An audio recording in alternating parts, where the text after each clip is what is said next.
The year is 1763, and the world has just changed forever. In the forests of Pennsylvania, the last echoes of musket fire fade as the French and Indian War comes to an end. For 7 bloody years, American settlers have fought alongside red-coated soldiers against French forces and their Native American allies. Now, as smoke clears from 100 battlefields stretching from the Ohio Valley to the frozen shores of Quebec, the crown stands triumphant.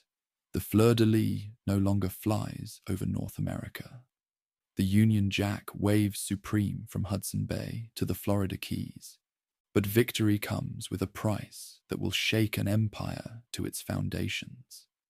In London's corridors of power, Chancellor of the Exchequer George Grenville stares at ledger books filled with devastating numbers. The war has cost the empire nearly £70 million, a sum so vast it strains comprehension. The national debt has doubled. Interest payments alone consume half the government's annual revenue. Across the Atlantic, 10,000 imperial soldiers remain stationed in North America, costing another £300,000 each year. Someone must pay for this empire, and Grenville's calculating eyes turn westward, across 3,000 miles of ocean, to the provinces that London has just fought so hard to protect. The provincials, meanwhile, celebrate their survival and dream of expansion. In Virginia's smoky taverns, planters speak excitedly of rich Ohio Valley lands now opened for settlement. Pennsylvania farmers envision their sons carving homesteads from western forests. Massachusetts merchants calculate profits from new trading opportunities. These Americans have shed their blood alongside imperial regulars. They have mortgaged their futures to support the war effort. Surely, they reason, the fruits of victory belong to them as much as to any lord in London. Then comes the proclamation of 1763, sliding like a knife between American dreams and reality. King George III's decree forbids settlement west of the Appalachian Mountains. The very lands that inhabitants fought to win are now declared off-limits, reserved for Native American tribes that mostly fought against the crown. Veterans who expected land grants find their service unrewarded. Speculators who purchased Western claims discover their investments worthless.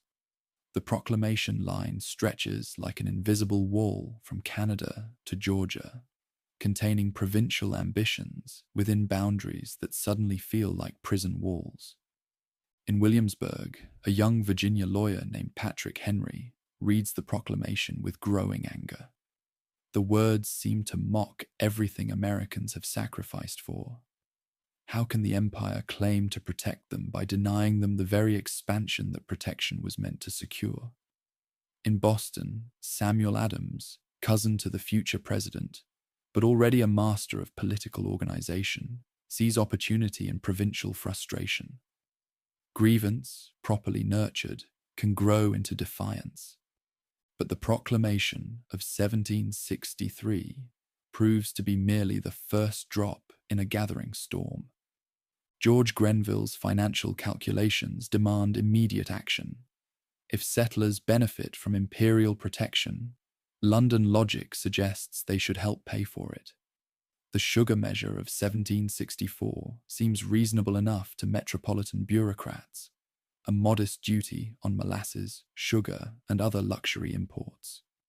But in the counting houses of Boston and New York, merchants discover that modest levies, properly enforced, can destroy profit margins built on generations of calculated risk. For decades, provincial merchants have operated in the comfortable shadows of crown law. Customs officials, poorly paid and stationed far from London oversight, have developed flexible interpretations of trade regulations. A few coins in the right hands could transform prohibited cargo into legal imports. Smuggling was not crime, but commerce, not rebellion, but business as usual. The sugar statute changes everything. Royal Naval patrols multiply. Customs enforcement becomes systematic and unforgiving. Merchants who built their fortunes on creative interpretations of trade law suddenly find themselves branded as criminals. But it is the stamp legislation of 1765 that transforms merchant complaints into popular revolution. Unlike the sugar statute, which affects primarily the commercial classes, the stamp decree touches every American life. Every newspaper must bear an official stamp. Every legal document requires government approval, purchased with imperial currency. Playing cards, dice, pamphlets, college diplomas, marriage licenses. Nothing escapes the stamp master's attention. For the first time, London levies reach directly into provincial pockets, demanding tribute for the simple act of living as crown subjects. The constitutional implications horrify American lawyers trained in English legal tradition. Since the Magna Carta of 1215, English rights have rested on a fundamental principle: no assessment without voice in Commons. Yet provincials elect no members to the House. They send no delegates to the Lords. How then can Westminster claim authority to levy on them? The question burns through assemblies like wildfire through dry timber. In London, Westminster offers a sophisticated response: the theory of virtual voice. Every member of Commons, imperial politicians argue, speaks for not merely his local constituency, but the entire empire. Provincial interests are virtually voiced through members who consider the empire's broader good. Benjamin Franklin, serving as American agent in London, listens to these arguments with barely concealed contempt. Virtual voice, he observes, is about as useful as virtual food to a starving man. The stamp decree also introduces settlers to another crown innovation that will poison relationships for the next decade: the quartering measures. Imperial soldiers stationed in North America require housing, food, and supplies. Rather than burden the royal treasury, Commons simply mandates that provincial governments provide these necessities. Local authorities must furnish barracks, bedding, beer, rum, and everything else that soldiers need. When public buildings prove insufficient, private citizens must open their homes to uninvited guests in red coats. Nothing violates English rights more fundamentally than forcing free men to house soldiers in peacetime. The Third Amendment to the future US Constitution will specifically prohibit this practice. But in 1765, inhabitants lack constitutional protection against Westminster demands. Tavern keepers find their establishments commandeered. Homeowners discover that their property autonomy means nothing when weighed against military convenience. The quartering requirements transform every red-coated soldier into a symbol of provincial subjugation. Pushback begins in the shadows, but quickly moves into the light. In Boston, Samuel Adams organizes the Sons of Liberty, a name borrowed from a speech by Irish member of Commons Isaac Barre, who praised the Sons of Liberty in America. Adams understands that successful dissent requires both secrecy and publicity, both underground organization and public spectacle. The Sons of Liberty meet in private but act in public, coordinating protests that appear spontaneous while following carefully orchestrated plans. The network spreads rapidly through provincial ports. In New York, Sons of Liberty organize under Isaac Sears and Alexander McDougall. Philadelphia's radicals rally around Charles Thompson. Charleston's dissidents center on Christopher Gadsden, whose yellow flag, bearing a coiled rattlesnake and the words, "Don't tread on me," will become an enduring symbol of American defiance. Each city develops its own methods, but all share common goals: oppose imperial assessment and coordinate provincial protest. The Sons of Liberty perfect the art of political theatre. When stamp distributors accept their appointments, they find themselves confronting angry crowds that somehow materialize at exactly the right moments. Effigies hang from liberty trees in city centers, symbolic executions that promise real consequences for anyone who enforces crown law. Tar and feathers await customs officials who prove too diligent in their duties. The message spreads quickly. Collaboration with metropolitan authorities carries social and physical risks that far outweigh any financial rewards. But dissent requires more than street protests and intimidation. It demands legal justification and intellectual coherence. Provincial assemblies become laboratories for constitutional theory. In Virginia's House of Burgesses, Patrick Henry introduces resolutions that question Westminster's authority over American assessment. His words electrify listeners. If this be treason, make the most of it. Massachusetts General Court adopts similar resolutions, then calls for a stamp congress to coordinate provincial responses. 9 provinces send delegates to New York in October 1765, creating the first inter-American political body since the Albany Congress of 1754. The Stamp Congress produces documents that will echo through the next decade of constitutional crisis. The delegates carefully distinguish between Westminster's right to regulate imperial trade and its claimed authority to levy on provincial property. External duties on imports, they concede, might fall within legislative power, but internal assessments on American property violate fundamental principles of English autonomy. The distinction seems clear to provincial minds, but London politicians find it suspiciously convenient. Meanwhile, another network begins forming that will prove even more important than the Sons of Liberty, the Committees of Correspondence. Samuel Adams conceives the idea in Boston, but it spreads throughout the colonies, like arteries carrying revolutionary blood. Each town and county establishes a committee to maintain communication with neighboring communities and other colonies.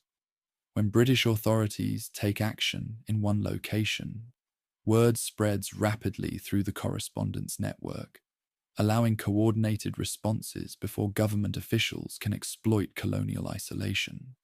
The committees transform 13 separate colonial societies into something resembling a unified political community. A farmer in Georgia learns within weeks about tax protests in Massachusetts. A merchant in Philadelphia receives detailed accounts of customs enforcement in Charleston. For the first time, colonists begin to see their local grievances as part of a continental pattern of British oppression. In Virginia, the correspondence committees operate through the established social networks of the plantation elite. George Washington, though not yet committed to resistance, allows his Mount Vernon estate to serve as a meeting place for Fairfax County's committee. Thomas Jefferson, still a young lawyer building his practice, finds that correspondence committee work provides excellent preparation for the constitutional arguments that will soon consume his life. The Massachusetts committees develop a more democratic character, reflecting New England's tradition of town meetings and popular participation in local government. Samuel Adams uses the Boston Committee to coordinate resistance activities throughout the province, while his second cousin, John Adams, contributes legal expertise to justify colonial opposition in terms that English lawyers cannot easily dismiss. Pennsylvania's committees reflect the colony's religious and ethnic diversity. Quakers, who oppose violence on principle, struggle to balance their pacifist beliefs with growing anger at British policies. German immigrants, many of whom came to America to escape European taxation and military service, discover uncomfortable parallels between British demands and the oppression they sought to leave behind. Scots-Irish settlers, already suspicious of British authority, need little encouragement to resist London's latest demands. The debate over resistance versus loyalty divides colonial society along lines that will persist throughout the revolutionary crisis.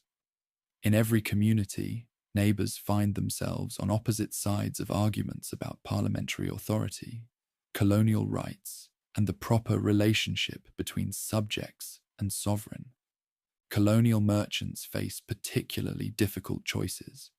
Their businesses depend on British trade connections and imperial commercial networks. Many have family relationships in London or personal friendships with British politicians.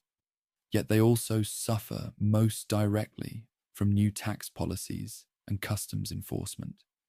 The Sugar Act and Stamp Act threaten their profits, while the Quartering Acts disrupt their operations.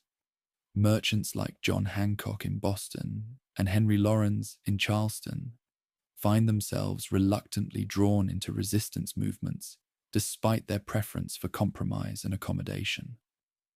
Religious communities struggle with conflicting loyalties. Anglican clergy, dependent on British support and committed to royal supremacy in religious matters, generally counsel obedience to constituted authority. But Congregationalist ministers in New England, Presbyterian pastors in the Middle Colonies, and Baptist preachers throughout the South often view British policies as threats to religious liberty as well as civil rights. The Great Awakening of the 1740s has already weakened deference to established authority and strengthened beliefs in individual conscience and popular participation in religious life. These same principles easily transfer to political resistance. The question of loyalty versus liberty becomes intensely personal for thousands of colonial families. Sons argue with fathers about their obligations to the king. Wives disagree with husbands about the wisdom of resistance. Brothers find themselves on opposite sides of constitutional questions that seem abstract until they produce real consequences in daily life. As 1765 draws to a close, colonial resistance achieves its first major victory. The Stamp Act proves unenforceable throughout British North America. No colonial stamps are sold because no one dares to sell them. Courts close rather than operate without stamped documents. Newspapers appear with skull and crossbones where tax stamps should be placed. Business continues as usual, but without any acknowledgement of parliamentary authority. In London, British merchants who depend on colonial trade begin pressuring Parliament for repeal. Colonial boycotts of British goods cost London businesses thousands of pounds in lost sales. Ships return to English ports with holds full of unsold merchandise. Credit networks that finance transatlantic commerce threaten to collapse under the strain of colonial resistance. The Rockingham Ministry, already struggling with domestic political problems, cannot ignore commercial pressure from their most important supporters. In March 1766, Parliament repeals the Stamp Act to tremendous colonial celebration. Bells ring in Boston, cannons fire salutes in New York. Toasts are drunk in Philadelphia taverns to the health of good King George and the wisdom of Parliament. But the celebration proves premature. On the same day that Parliament repeals the Stamp Act, it passes the Declaratory Act, asserting Parliament's authority to legislate for the colonies in all cases whatsoever. The constitutional question that divides Britain and America remains unresolved. Parliament claims unlimited authority over colonial affairs. Colonists insist on the same rights as any English subjects. These positions cannot be reconciled through compromise or accommodation. The Declaratory Act receives little attention in the euphoria of Stamp Act repeal, but Samuel Adams and other colonial leaders read its implications clearly. Britain has retreated tactically, but not strategically. The repeal represents a victory for colonial resistance, but the Declaratory Act promises future conflicts over the same fundamental issues. Parliament retains its theoretical claims to unlimited authority, while colonists have demonstrated practical ability to resist unwelcome policies. The stage is set for even more serious confrontations. As ships carry news of the Stamp Act repeal across the Atlantic in the spring of 1766, few colonists imagine that they have just experienced the first chapter of a revolutionary crisis that will consume the next decade of their lives. The seeds of rebellion, planted in the frustrations of the Proclamation of 1763 and nurtured by the constitutional crises of the Sugar and Stamp Acts, have taken root in American soil. The committees of correspondence provide communication networks for coordinated resistance. The Sons of Liberty offer organizational structures for popular protest. Colonial assemblies have developed constitutional arguments to justify opposition to parliamentary authority. Most importantly, 13 separate colonial societies have begun to discover their common interests and shared identity as Americans. They remain British subjects in law and mostly in sentiment, but they are no longer merely British subjects. Something new is emerging in the forests and cities of North America, a political community that can imagine resistance, organize opposition, and sustain defiance of the world's most powerful empire. The next test of this emerging American identity waits just beyond the horizon, approaching with the inevitability of a summer storm. British politicians, convinced that colonial resistance reflects temporary passion rather than permanent principle, are already planning new policies to assert parliamentary authority and raise colonial revenue. Colonial leaders, emboldened by their success against the Stamp Act, are preparing for even more serious challenges to their claims of English liberty. Neither side fully understands the forces they have set in motion, but both sense that something fundamental has changed in the relationship between Britain and her American colonies. The seeds of rebellion have been planted. Now they must grow or die, and the harvest will determine whether 13 separate colonies can become something unprecedented in human history. A free and independent nation, born from the assertion that all men are created equal and endowed by their Creator, with unalienable rights to life, liberty, and the pursuit of happiness. The quiet tension of these early years masks the approaching storm, but those with eyes to see can already detect the signs of revolutionary weather gathering on the horizon. The fuse has been lit. The question now is not whether it will burn, but when it will reach the powder keg of colonial resistance and British determination. That moment is coming sooner than anyone imagines, and when it arrives, it will illuminate a world transformed by the radical idea that government derives its just powers from the consent of the governed. The fuse is lit. How long it smoulders before reaching the powder keg depends on choices yet to be made. Euphoria of victory fades quickly in the harsh light of London politics. While patriots celebrate the repeal of the Stamp Statute, Chancellor Charles Townshend already plots the next move in Westminster's constitutional chess game. His declaratory measure of 1766 has established the principle. Now he seeks to test mainland commitment to their constitutional theories. If settlers distinguish between internal assessments and external tariffs, he reasons, then let them face charges that touch their daily lives in ways they cannot ignore. Townshend's legislation of 1767 targets the building blocks of civilization itself: glass for windows, paint for protection against weather, paper for communication, lead for construction, and the leaf for comfort. All now bear metropolitan excises that transform necessities into symbols of London control. Unlike the Stamp Decree, which locals could simply refuse to purchase, These new fiscal burdens attach themselves to items that no household can do without. A settler family may choose to avoid legal documents requiring stamps, but they cannot survive without windows, walls, and writing materials. These charges seem modest enough, mere pennies on each pound of goods, but their cumulative effect reaches into every mainlander home. A merchant glazing his shop windows pays the ministry for the privilege.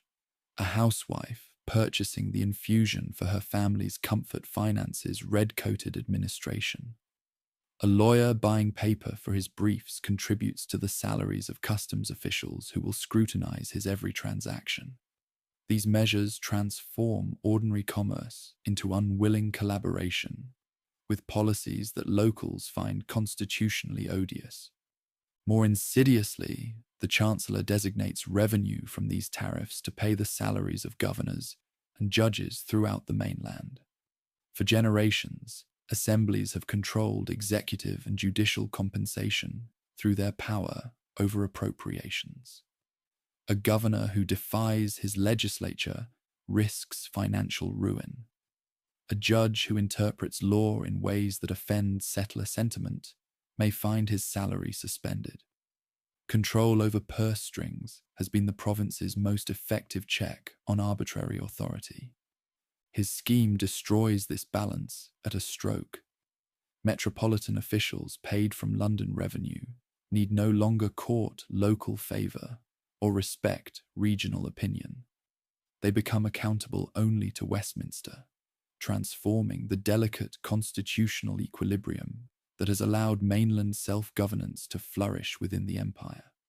Governors can now ignore assembly wishes. Judges can enforce unpopular statutes without fear of financial retaliation. Settlers discover that their practical autonomy depends on constitutional arrangements that London lawmakers can alter with a simple vote. Response comes swiftly but selectively.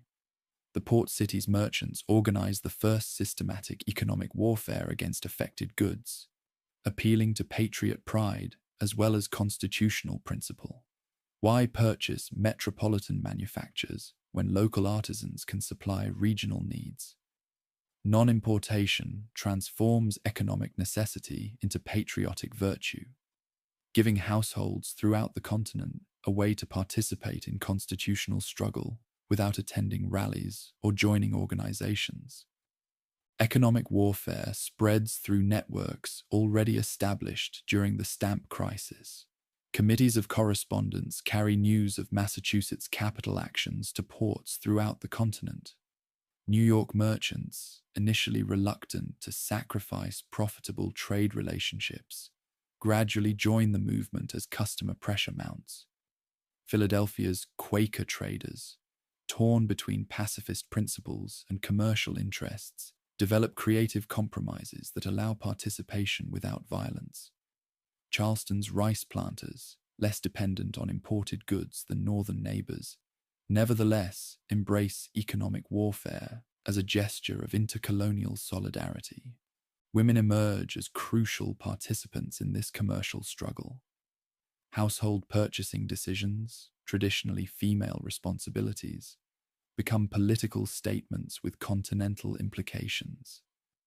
Daughters of Liberty organize spinning circles that transform cloth production into patriotic spectacle. Ladies who once prided themselves on fashionable London imports now compete to wear the plainest homespun garments. Previously centers of feminine social life, drawing rooms stand transformed as hostesses serve local herbs rather than the imported leaf. Domestic transformations ripple through settler society in unexpected ways. Local manufactures, previously scorned as inferior to metropolitan products, gain new respect and market share.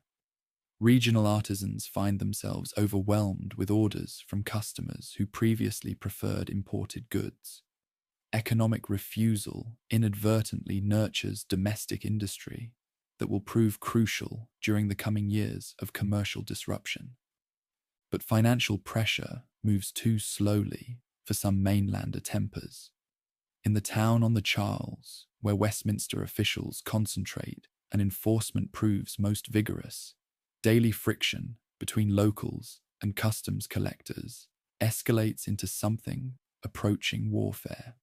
Revenue officers, armed with broad search powers and backed by London authority, ransack warehouses and private homes seeking evidence of smuggling. Merchants who built their fortunes on creative interpretations of trade regulations now face systematic persecution that threatens their livelihoods and social standing. John Hancock's sloop Liberty seizure in June 1768 crystallizes these tensions into open confrontation.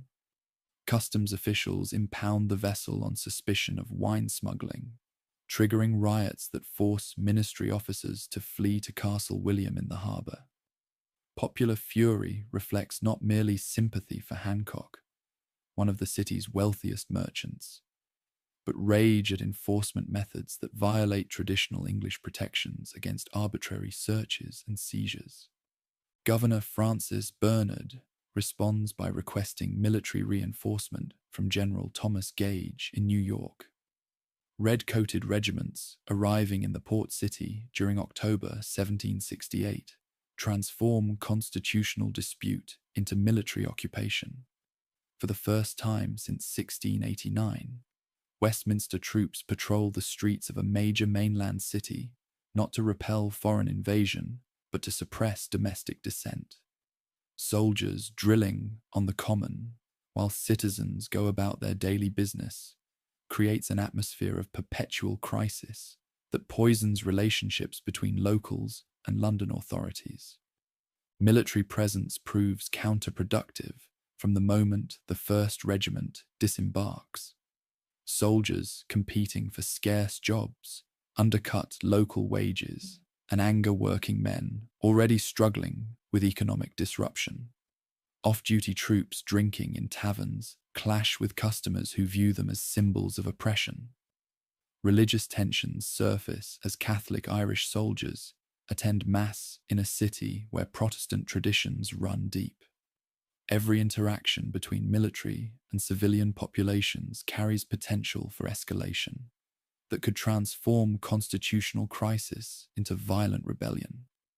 Samuel Adams understands that martyrdom serves political purposes better than mere argument. Through his committees of correspondence and newspaper essays signed with classical pseudonyms, he systematically documents every instance of military misconduct, every example of arbitrary enforcement, every violation of traditional English protections. His goal is not simply to chronicle grievances, but to create a narrative of systematic oppression that will justify extraordinary measures of self-defense. The explosion comes on a cold March evening in 1770, triggered by the kind of minor incident that often sparks major conflagrations. A British sentry, standing guard outside the custom house, strikes a young apprentice who insults him. Crowds gather as word spreads through the city's narrow streets. More soldiers arrive to rescue their comrade. Tension builds as civilians throw snowballs, ice, and insults at the military detachment.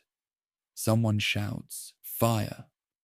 Whether soldier or civilian, no one knows, and muskets discharge into the crowd. 5 Americans fall in King Street that night. Crispus Attucks, a man of African and Native American ancestry who worked the docks. Samuel Gray, a rope maker caught up in the crowd. James Caldwell, a sailor visiting the city. Samuel Maverick, a 17-year-old apprentice. And Patrick Carr, an Irish immigrant who dies 9 days later from his wounds. Their deaths transform a street confrontation into what Samuel Adams immediately labels the Boston Massacre, a term that will echo through American memory long after the constitutional issues that caused it are forgotten. The aftermath proves as significant as the event itself. Captain Thomas Preston and his 8 soldiers face trial for murder in a Boston court, defended by John Adams despite his cousin Samuel's role in organizing the prosecution.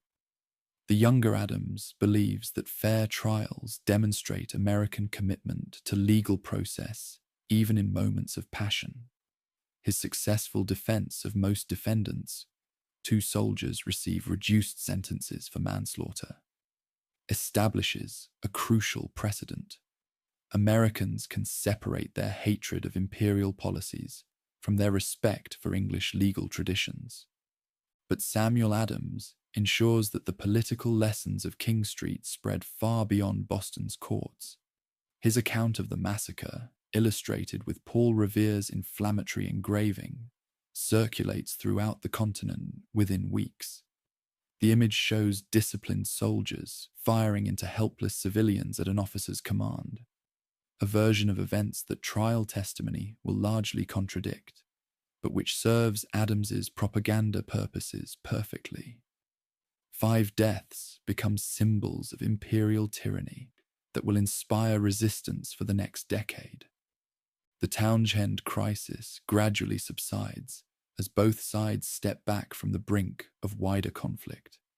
London lawmakers, shaken by American economic pressure and domestic political changes, repeal most of the offensive duties in April 1770. Only the levy on tea remains, preserved as a symbol of Westminster's constitutional authority, while eliminating the commercial disruption that threatened imperial trade relationships. Many Americans view this partial repeal as victory enough, similar to their triumph over the stamp statute 4 years earlier. But Samuel Adams and other radical organizers understand that the fundamental constitutional issues remain unresolved. The tea duty, however small, still represents the principle of assessment without voice that Americans find constitutionally intolerable. More importantly, the Townshend crisis has demonstrated that partial victories can dissolve popular enthusiasm for resistance, just when sustained pressure might achieve complete success. The next confrontation must be different, more focused, more dramatic, and more difficult for moderate Americans to ignore or compromise away. The opportunity emerges from an unexpected source: imperial bureaucrats trying to solve administrative problems rather than constitutional crises. The East India Company, crown jewel of London's commercial empire, teeters on the edge of bankruptcy by 1773. Years of mismanagement in India, costly territorial acquisitions, and competition from private merchants have left the company with massive debts and £17 million of unsold tea rotting in London warehouses. Company directors appeal to Westminster for relief, seeking not constitutional authority but simple commercial survival.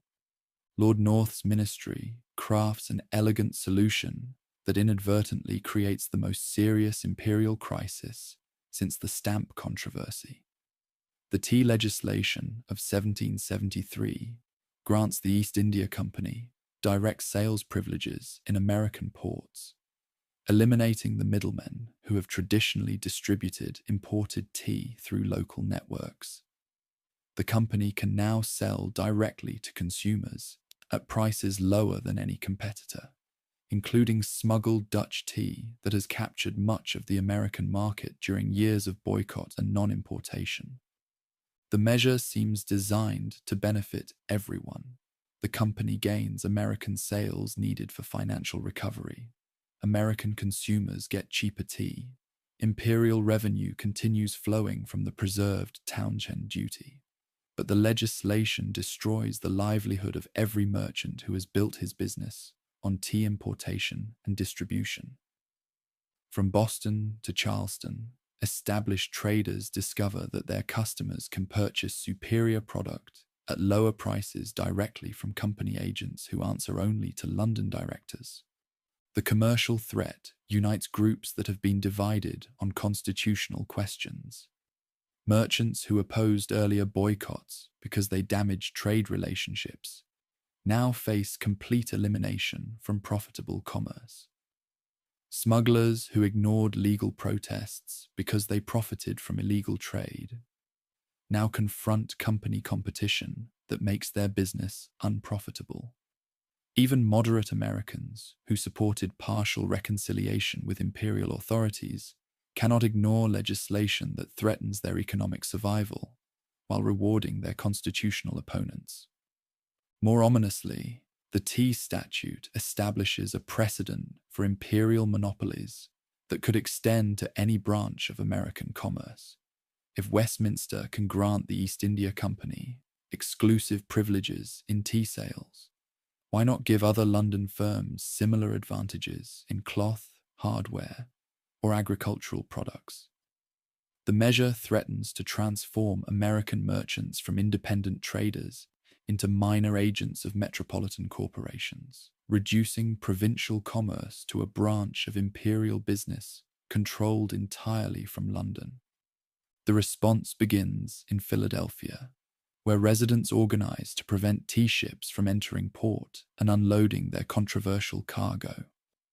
New York follows with similar preparations, while Charleston authorities allow landing but prevent sales by storing company tea in public warehouses. Each port develops tactics suited to local conditions, but all share the goal of making East India Company commerce impossible without directly attacking imperial sovereignty or private property. Boston's situation proves more complex than other ports because Governor Thomas Hutchinson, descendant of Anne Hutchinson, the religious dissenter, refuses to grant tea ships clearance to leave harbor without paying duties and unloading cargo. The Dartmouth, Eleanor, and Beaver swing at anchor in Boston Harbor throughout December 1773. Their holds full of tea that no one dares purchase, but that royal officials will not allow to leave. Each day that passes brings closer the deadline when customs officers will seize the cargo and sell it at public auction, achieving company goals through government action rather than voluntary commerce. Samuel Adams orchestrates the crisis with the skill of a master playwright. Mass meetings at Old South Church attract thousands of participants from Boston and surrounding towns, creating unprecedented displays of popular unity around constitutional principles. The meetings carefully avoid direct challenges to royal authority, while making clear that community sentiment overwhelmingly opposes tea sales under current conditions. Adams repeatedly emphasizes that Americans seek not to destroy property, but to prevent unconstitutional policies from taking effect through what appears to be normal commercial activity. The climax comes on December 16th, when the final deadline for resolving the tea crisis arrives without compromise from any party. Governor Hutchinson refuses to clear the ships. Company agents decline to resign their commissions. Customs officials prepare to seize the cargo at dawn. That evening, as 7,000 Americans pack Old South Church for what everyone understands may be the final peaceful assembly, Adams makes one last appeal for official cooperation in returning the tea to London unsold. When word arrives that the governor maintains his refusal, Adams speaks the words that trigger the most famous act of civil disobedience in American history. This meeting can do nothing more to save the country. Within minutes, men disguised as Mohawk Indians stream from the church toward Griffin's Wharf, where 3 tea ships wait in the gathering darkness. Working by torchlight with remarkable discipline and efficiency, they empty 342 chests of East India Company tea into Boston Harbor, carefully replacing a single broken padlock and sweeping the ships clean before disappearing into the December night. The Boston Tea Party, as it becomes known to history, represents a new form of popular protest that carefully balances respect for property rights with rejection of unconstitutional policies. The participants damage no ships, harm no persons, and steal no cargo. They even replace tea that accidentally spills into a participant's shoe, but they destroy property worth £10,000. a massive sum that demonstrates the seriousness of American constitutional objections while maintaining plausible claims of moral legitimacy. News of Boston's tea destruction spreads rapidly through the committees of correspondence, triggering celebrations in some ports and anxious discussions in others. American leaders understand that they have crossed a line from which retreat may prove impossible. Previous resistance efforts could be characterized as defensive responses to unconstitutional innovations.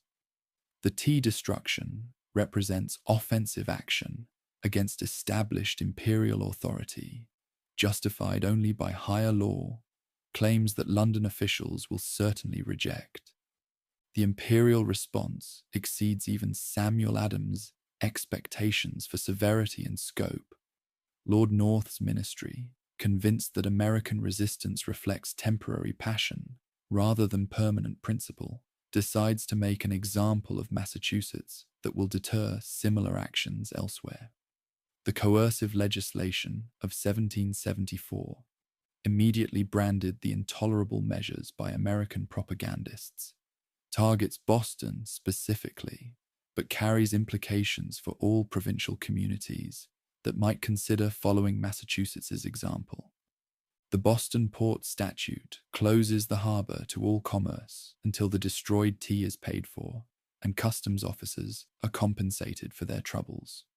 The Massachusetts government measure revokes the province's charter, placing appointment of council members and local officials under royal control, while severely restricting town meetings that have been the foundation of New England's self-governance. The Administration of Justice statute allows royal officials charged with capital crimes to be tried in England, rather than provincial courts, effectively granting immunity to imperial officers who might use deadly force against American protesters. The Quebec legislation, though not technically part of the coercive measures, arrives simultaneously and amplifies their threatening implications. The statute extends Quebec's boundaries south to the Ohio River, incorporating vast territories that Americans consider their natural inheritance from victory in the French and Indian War. More alarmingly, it establishes French civil law and Roman Catholic religious privileges throughout this expanded Quebec, terrifying Protestant Americans who view Catholicism as inherently hostile to English liberties and representative government. The coercive measures achieve the opposite of their intended effect. Instead of isolating Massachusetts as an example of the costs of resistance, they unite previously divided Americans around the principle that imperial authority directed against one province threatens the rights of all. If Westminster can revoke Massachusetts's charter, why not Pennsylvania's or Virginia's? If royal officials can escape local justice by fleeing to England, what protection do any Americans have against arbitrary authority? The measures transform a local dispute over tea sales into a continental crisis over the fundamental nature of imperial governance. The response emerges through the same networks that have coordinated resistance since the stamp crisis, but with new urgency and broader participation. The First Continental Congress convenes in Philadelphia during September 1774, bringing together delegates from 12 provinces. Georgia abstains, unwilling to jeopardize imperial support for its conflicts with Native American tribes. For 7 weeks, 56 of America's most experienced political leaders debate questions that will determine whether constitutional disagreements can be resolved within existing imperial structures, or require fundamental changes in the relationship between Britain and her American provinces. The Congress carefully balances radical demands for immediate resistance with moderate hopes for eventual reconciliation. The Continental Association establishes comprehensive non-importation, non-exportation, and non-consumption agreements that will pressure London through economic warfare while avoiding direct challenges to imperial sovereignty. Local committees throughout the continent will enforce these agreements, creating shadow governments that exercise authority parallel to but separate from royal administration. More significantly, the Congress asserts American rights in language that moves beyond specific grievances toward general principles of governance. The Declaration of Rights claims for Americans all the liberties enjoyed by residents of Great Britain, including trial by jury, protection against arbitrary searches, and consent to taxation through elected representatives. The claims rest not merely on English legal precedent, but on natural law principles that apply to all human societies, regardless of particular historical circumstances. The Continental Association proves remarkably effective in mobilizing popular support for resistance while maintaining the appearance of peaceful protest. Local committees spring up in hundreds of communities, creating networks of political participation that extend far beyond traditional leadership groups. Farmers, artisans, shopkeepers, and laborers find themselves drawn into constitutional discussions that were previously confined to lawyers and politicians. The committees transform abstract arguments about parliamentary authority into practical decisions about daily consumption that every household must make. The association's enforcement mechanisms reveal how quickly constitutional resistance can develop coercive characteristics that mirror the arbitrary authority Americans claim to oppose. Committees publish names of merchants who violate non-importation agreements, subjecting them to social ostracism and economic boycotts. Suspected violators face interrogation and demands for public confessions that resemble the Star Chamber proceedings that English law supposedly prohibits. The line between popular justice and mob rule becomes increasingly difficult to distinguish as committees enforce compliance with agreements that have no legal standing under existing colonial charters. Throughout the winter of 1774 to 1775, both sides prepare for confrontations that seem increasingly inevitable, despite continued hopes for peaceful resolution. In London, Lord North's ministry reinforces General Gage's Boston garrison while planning military expeditions to seize provincial military supplies stored in countryside magazines. American committees organize militia training and ammunition stockpiling, while maintaining official positions that they seek only to defend traditional rights within existing imperial structures. The powder alarms of late 1774 and early 1775 provide dress rehearsals for the larger conflict that approaches. When royal troops march from Boston to remove gunpowder stored at Cambridge and Charlestown, thousands of militia respond to alarm riders who spread word of imperial military action throughout eastern Massachusetts. The soldiers complete their missions without firing shots, but the popular response demonstrates that Americans can mobilize armed resistance faster than royal officials anticipated, and in larger numbers than imperial forces can immediately counter. These alarms also reveal the communications networks that Samuel Adams and other organizers have spent years developing. Paul Revere, William Dawes, and dozens of other riders carry news of imperial troop movements across New England within hours, allowing rapid coordination of responses across multiple provinces. The Committee of Safety stockpiles arms and ammunition, while maintaining intelligence networks that monitor every movement of royal forces. By the spring of 1775, eastern Massachusetts resembles a province under military occupation by foreign forces, rather than a peaceful corner of the British Empire. The final alarm comes on the night of April 18th, 1775, when General Gage orders Lieutenant Colonel Francis Smith to march with 700 men to Concord, where provincial leaders have assembled a major military supply depot. The mission seems straightforward: seize or destroy the ammunition before it can be used against royal authority. Arrest Samuel Adams and John Hancock if possible, and demonstrate that imperial forces retain the initiative in this escalating crisis. But Paul Revere, William Dawes, and Dr. Samuel Prescott carry warning across the countryside faster than Smith's column can march. By dawn, on April 19th, church bells and alarm guns have awakened militia companies throughout eastern Massachusetts.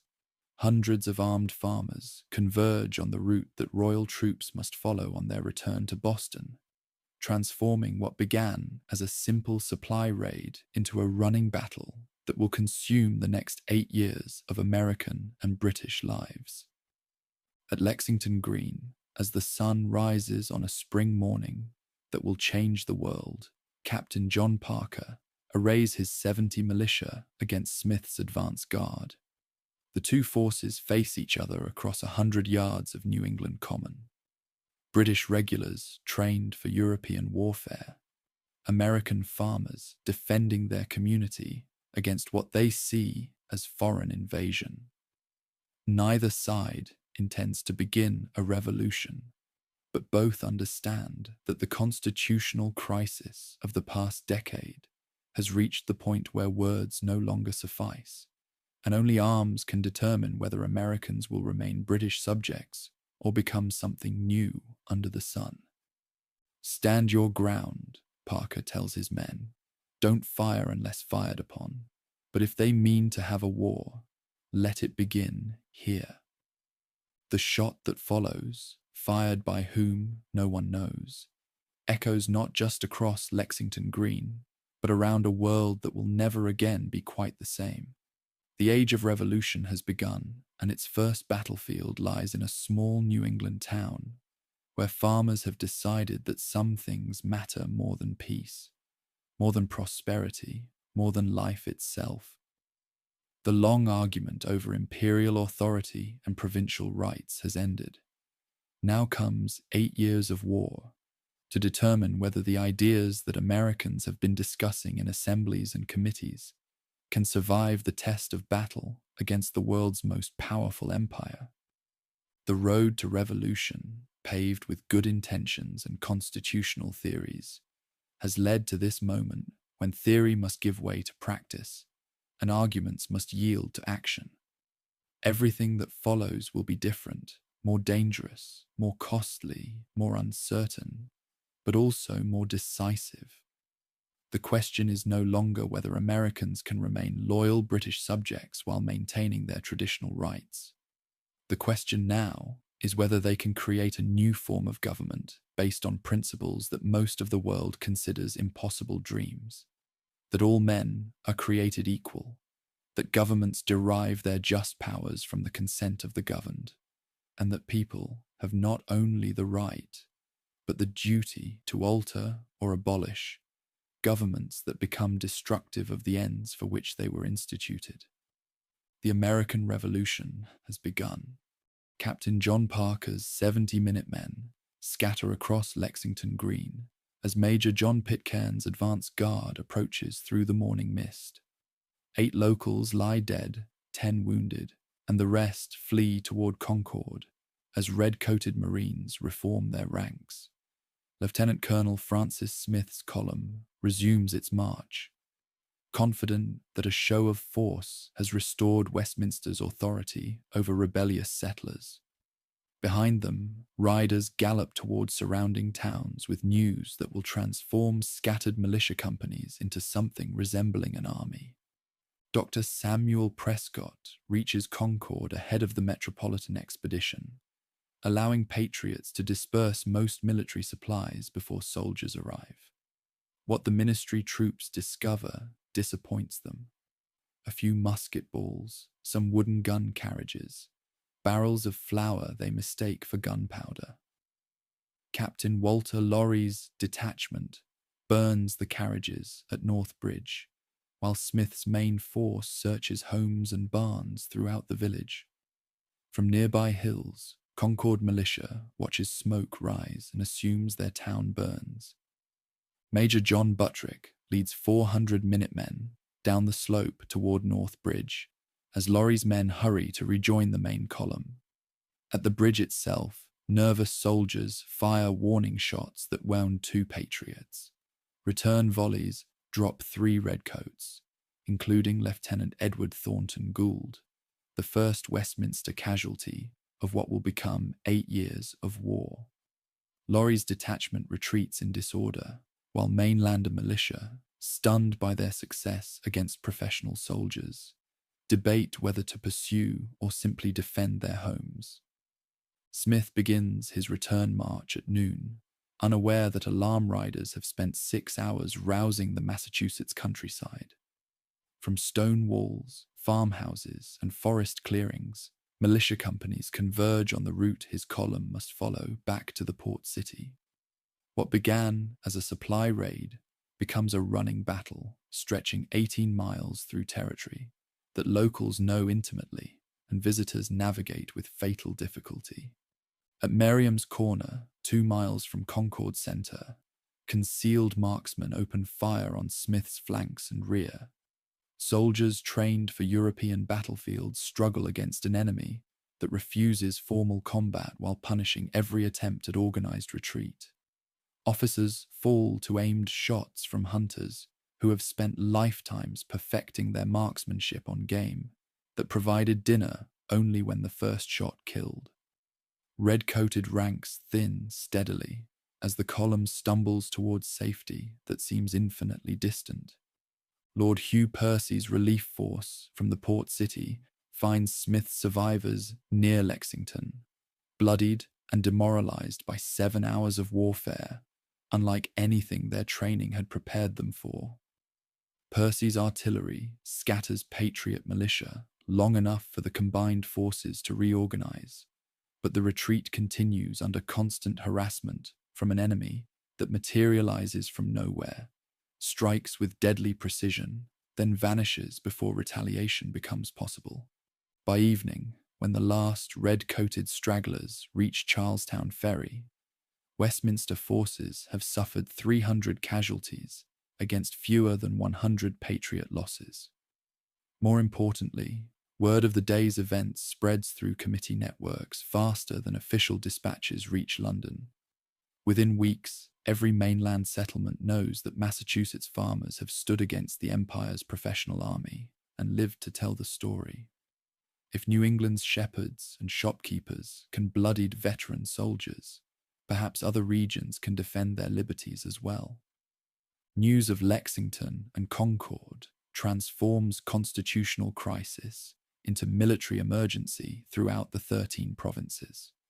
In Philadelphia, Second Continental Congress delegates hurrying toward their scheduled May Assembly find themselves responsible for coordinating something approaching a war before they have legal authority to govern anything at all. Virginia's House of Burgesses votes to raise militia regiments while debating whether armed defiance constitutes rebellion or legitimate self-defense under English law. Connecticut patriots, led by Benedict Arnold and Ethan Allen, seize Fort Ticonderoga on Lake Champlain before London officials even learn of the fighting in Massachusetts. Their dawn assault on May 10th captures the fortress without casualties, securing badly needed artillery while demonstrating that coordinated action between neighboring provinces remains possible despite the absence of formal military alliance.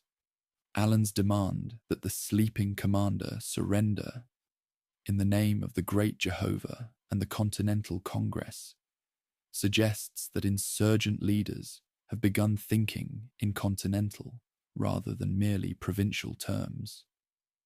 Arnold, frustrated by Allen's theatrical leadership of the Ticonderoga expedition, continues north with a small force to capture Crown Point and St. Jean, extending Patriot control over the crucial Lake Champlain corridor that connects Canada to the Hudson Valley. His aggressive initiatives reveal both the opportunities and dangers facing insurgent forces. While successful surprise attacks can yield significant strategic advantages, they also escalate conflicts beyond the point where peaceful resolution remains achievable. Meanwhile, in the town on the Charles, 15,000 New England militia surround General Thomas Gage's garrison like an angry sea containing a single embattled island. The siege of the port city begins almost accidentally, as local companies that responded to April's alarms simply refuse to go home, while red-coated soldiers occupy their regional capital. What starts as spontaneous protest gradually develops into systematic military investment that traps 4,000 Westminster troops in a city they supposedly control. Artemus Ward of Massachusetts assumes overall command of this improvised army, though his authority rests on little more than seniority and general consent among militia officers who recognize the need for coordination while jealously guarding their company's independence. Connecticut and Rhode Island regiments arrive to reinforce the siege, bringing different traditions of military organization that complicate efforts to establish unified command structures. Each province's forces operate according to familiar patterns, while slowly learning to cooperate with neighbors whose methods sometimes seem foreign. Gage faces impossible choices within his increasingly isolated garrison. Aggressive action against the surrounding militia might break the siege, but would certainly escalate the conflict beyond any possibility of peaceful resolution. Defensive preparations suggest weakness, while consuming supplies that cannot easily be replaced. Negotiations with insurgent leaders might ease immediate pressures, but would implicitly recognize their authority and legitimize defiance that Westminster will never accept. Second Continental Congress convenes in Philadelphia's State House on May 10th, while these military confrontations unfold 300 miles to the northeast. Delegates from 12 provinces, Georgia still hesitates to jeopardize London's support for its frontier conflicts, face questions that exceed their instructions and challenge their assumptions about proper relationships between colonies and mother country. How can they support Massachusetts while maintaining loyalty to the crown? Can they coordinate military preparations without committing treason? Should they seek reconciliation or prepare for complete separation? John Adams arrives in Philadelphia, convinced that reconciliation has become impossible and that only independence can secure mainland liberties. His cousin Samuel, remaining in Massachusetts to coordinate military preparations, shares this assessment, but understands that most delegates still hope for peaceful resolution of constitutional disagreements. Moving too quickly towards separation might fragment the fragile unity that makes continental resistance possible, while moving too slowly might allow Westminster to suppress individual provinces before they can coordinate effective defense. Virginia's delegation, led by the imposing figure of George Washington, brings credibility and continental perspective that Massachusetts radicals desperately need.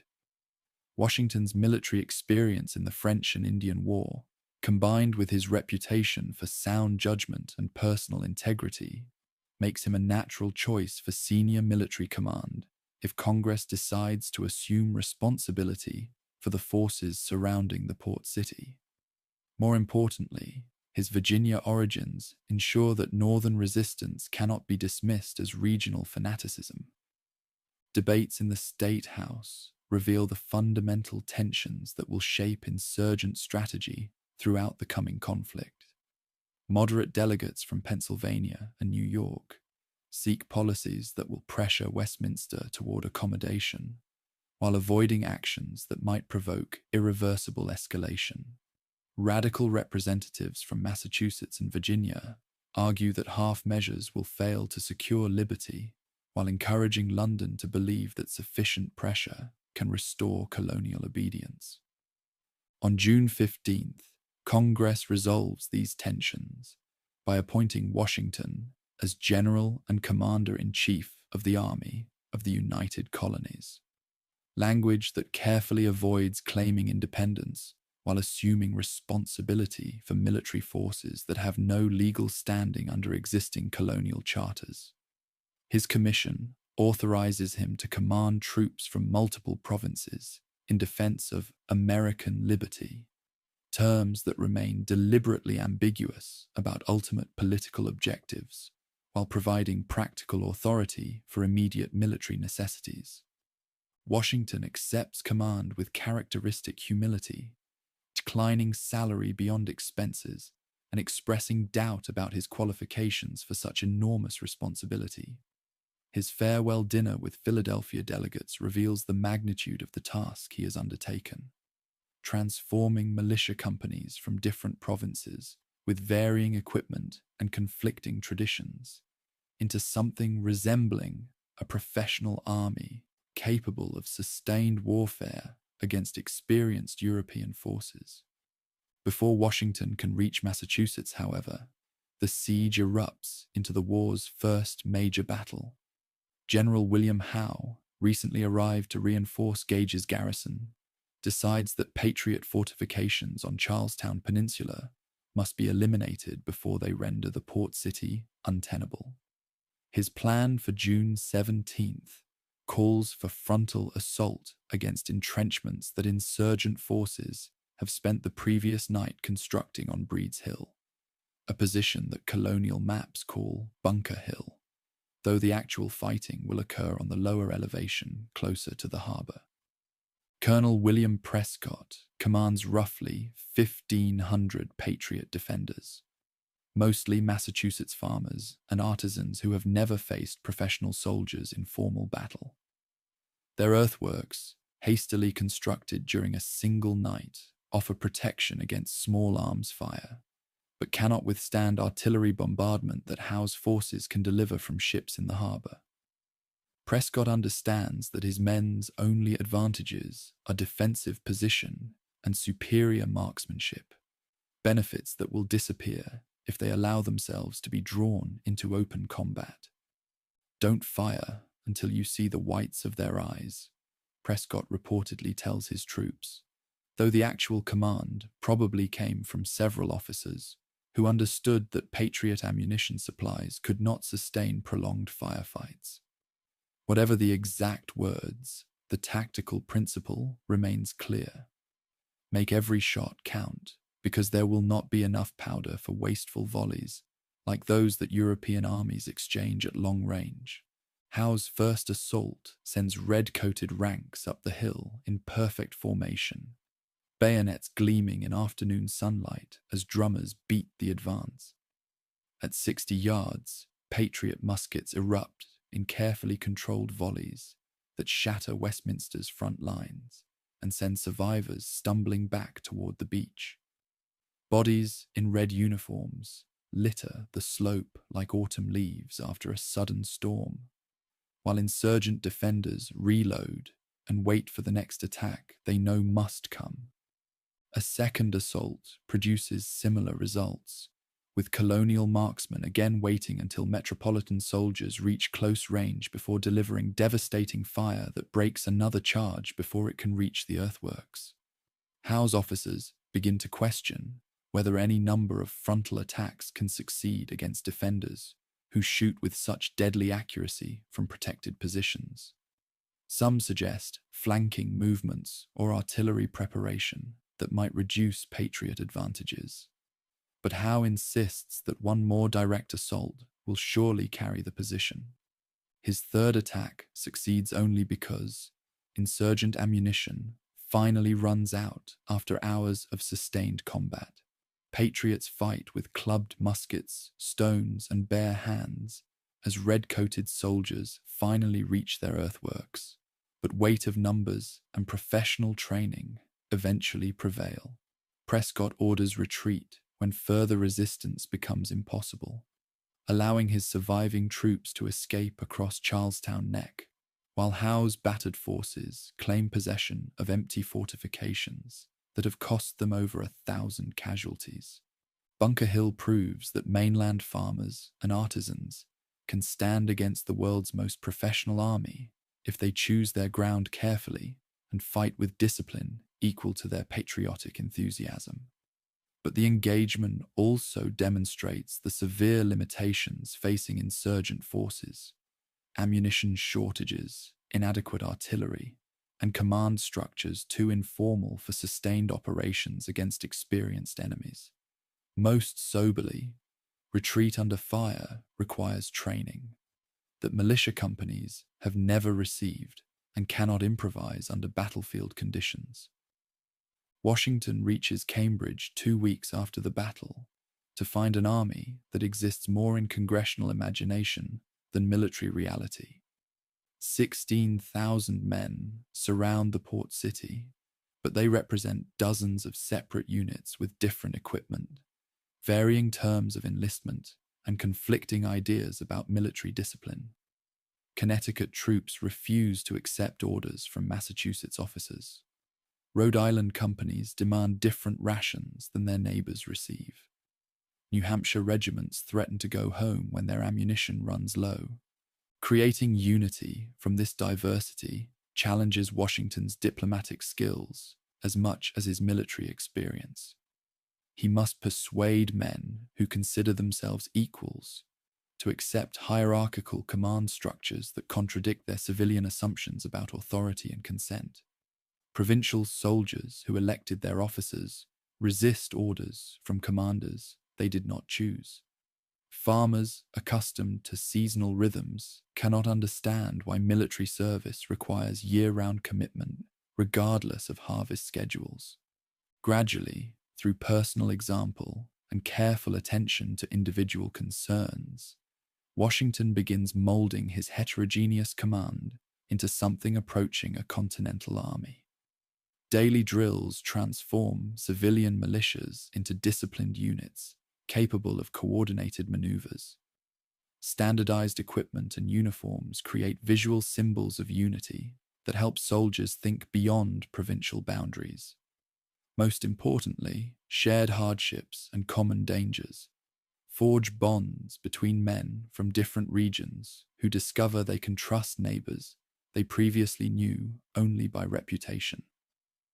While Washington organizes his army, Congress debates whether to seek reconciliation or prepare for complete separation from the empire.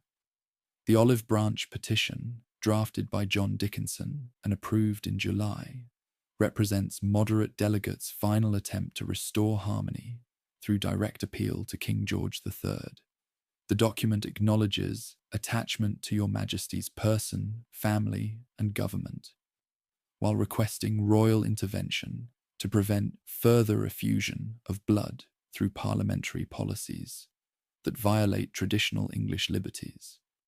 But even as Congress approves this conciliatory gesture, it also issues a declaration of causes of taking up arms that adopts much more militant language. Thomas Jefferson and Dickinson's joint composition asserts that Americans are resolved to die freemen rather than live slaves, while stopping just short of declaring independence. The document warns that insurgent forces will fight until terms of peace shall be agreed upon, that secure colonial rights within the empire or permit honorable separation from it. King George's response eliminates any remaining hopes for peaceful resolution. The Proclamation of Rebellion, issued in August, declares the provinces in open and avowed rebellion, and authorizes military force to restore imperial authority. More ominously, the ministry begins recruiting German mercenaries to reinforce Westminster troops already in America, suggesting that London views this conflict as a foreign war rather than a domestic dispute requiring careful political management. News of Hessian recruitment reaches the mainland by autumn, hardening attitudes among moderates who previously supported reconciliation efforts. If the crown treats loyal subjects like foreign enemies, why should those subjects maintain loyalty to a sovereign who denies their legitimate claims? German soldiers fighting in America will serve foreign interests rather than defending English liberties, making this struggle between competing visions of constitutional government rather than merely between authority and resistance. Congressional response comes through Thomas Paine's pamphlet, Common Sense, published in January 1776, with the implicit blessing of radical delegates who understand that popular opinion must be prepared for the independence they increasingly view as inevitable. Paine's plain language reaches audiences beyond the educated elites who have dominated political discourse, explaining complex constitutional arguments in terms that farmers, artisans, and laborers can easily understand. Society in every state is a blessing, but government, even in its best state, is but a necessary evil, Paine writes, attacking not merely particular policies, but the entire principle of hereditary monarchy that places fallible human beings in positions of unlimited authority over their fellow creatures. His argument proceeds from philosophical first principles to practical considerations, demonstrating why American independence serves both justice and expediency, while reconciliation benefits neither the mainland nor the mother country. Common Sense sells 120,000 copies within 3 months of publication, reaching readers in every province and social class. Paine donates his profits to support continental military preparations, making his pamphlet a contribution to the cause as well as an argument for it. More importantly, his essay transforms the language of political debate from constitutional technicalities about parliamentary authority to fundamental questions about human nature, social organization, and the proper basis for governmental legitimacy. By spring 1776, military events have outpaced political discussions that once seemed urgent but now appear increasingly irrelevant. Washington's army has forced Westminster troops to evacuate the port city, demonstrating that continental forces can achieve strategic objectives despite their obvious limitations. The failed invasion of Canada has shown that patriot ambitions extend beyond mere defensive measures to include offensive operations aimed at securing territorial advantages. Both sides have committed resources and shed blood in quantities that make peaceful reconciliation difficult to imagine. Richard Henry Lee's resolution, introduced in Congress on June 7th, finally addresses the fundamental question that delegates have been circling for over a year: that these united colonies are, and of right ought to be, free and independent states, that they are absolved from all allegiance to the British Crown, and that all political connection between them and the state of Great Britain is, and ought to be, totally dissolved.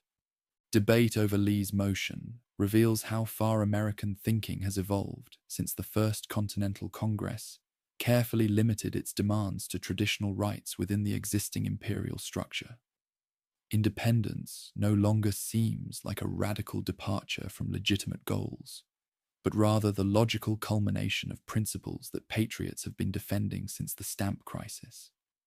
If Americans possess natural rights that no government can legitimately violate, why should they accept any authority that repeatedly transgresses those rights, regardless of its historical claims to their obedience? Thomas Jefferson, chosen to draft a formal declaration explaining American independence to a candid world, draws on philosophical traditions stretching back through John Locke to ancient Stoic writers who argued that political authority must rest on consent rather than force. His opening paragraphs establish universal principles that apply to all human societies: that governments derive their just powers from the consent of the governed, that people retain the right to alter or abolish governments that become destructive of their proper ends, and that revolution becomes not merely permissible but obligatory when peaceful remedies have been exhausted.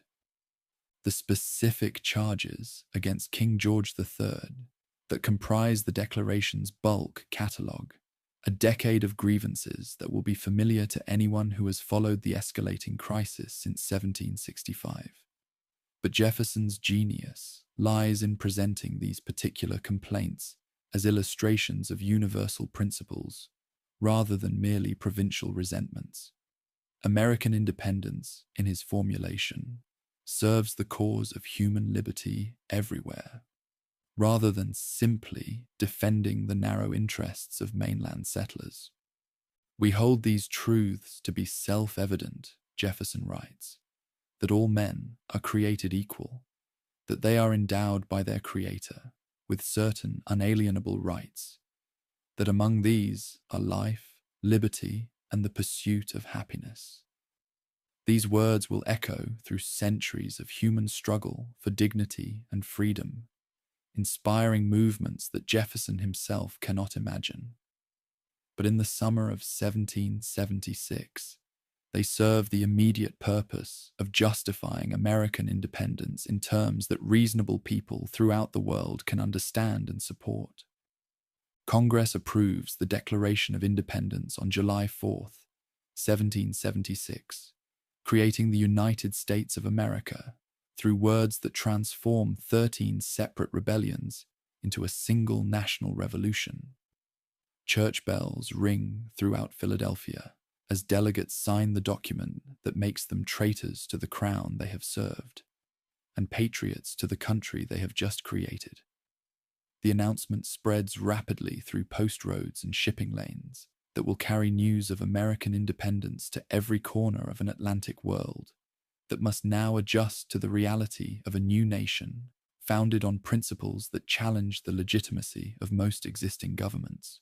Washington orders the Declaration read to his troops in New York, where they have gathered to defend against the Westminster invasion that everyone expects will follow independence as surely as thunder follows lightning. Soldiers cheer the words that give meaning to their sacrifices, while officers contemplate the enormous task of defending a newborn republic against enemies who command the world's most powerful military forces.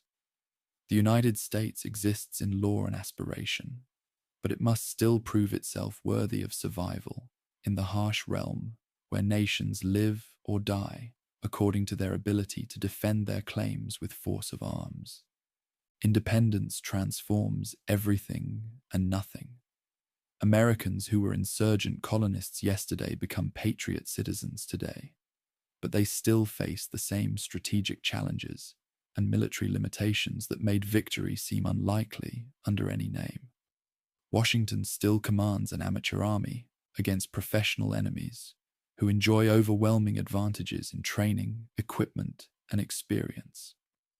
Congress still lacks reliable sources of revenue to finance the prolonged struggle that independence will require. Individual states still pursue local interests that sometimes conflict with continental necessities. But something fundamental has changed in the realm of human possibility. 13 separate provinces have declared themselves a single nation, based on principles that recognize no inherent superiority of birth, wealth, or social position. They have announced to the world that government exists to serve human happiness, rather than merely to maintain order and hierarchy. Most radically, they have claimed the right to create new political institutions, rather than simply inherit whatever arrangements history happens to provide. Whether these revolutionary principles can survive the test of war remains to be seen. The United States of America exists on paper, but it must still prove that a nation conceived in liberty and dedicated to the proposition that all men are created equal can long endure in a world where most governments rest on very different foundations. That test will consume the next 7 years of American lives and determine whether the ideas proclaimed in Philadelphia during the summer of 1776 represent humanity's future, or merely an impossible dream that died when reality struck with overwhelming force. July 4th leaves no quarrel over taxes, no petition for redress. Henceforth there is only the United States, alive on paper, fighting for breath in the field. Independence proclaimed in Philadelphia's summer heat means little to Washington's soldiers shivering in New York's autumn winds. While Congress debates constitutional theory, the Patriot Army faces immediate reality. 32,000 Westminster troops commanded by General William Howe have landed on Staten Island with orders to crush American rebellion before it can spread beyond a few discontented provinces. Against this professional force, Washington can field perhaps 20,000 men, most with minimal training and equipment that ranges from adequate to non-existent. Howe's strategy seems as overwhelming as his numbers. Control of New York Harbor would split New England from the other states while providing a base for operations throughout the Hudson Valley. Coordinated with General Guy Carleton's anticipated advance from Canada, such a campaign could isolate radical Massachusetts from more moderate neighbors who might yet be persuaded to abandon their revolutionary experiment. The city's merchants, many with loyalist sympathies, wait nervously to see whether their rebellion will prove more durable than their prosperity. Washington's Council of War faces impossible choices that illustrate the desperate circumstances confronting America's newborn republic. Defending Manhattan requires dividing already inadequate forces between multiple positions that enemy naval supremacy can isolate and destroy sequentially. Abandoning the city without a fight would demoralize patriots throughout the continent, while encouraging fence-sitters to accommodate themselves to what appears to be inevitable Westminster victory. Fighting and losing might prove worse than not fighting at all. The commander makes a fateful decision to defend everywhere, and thus defend nowhere effectively.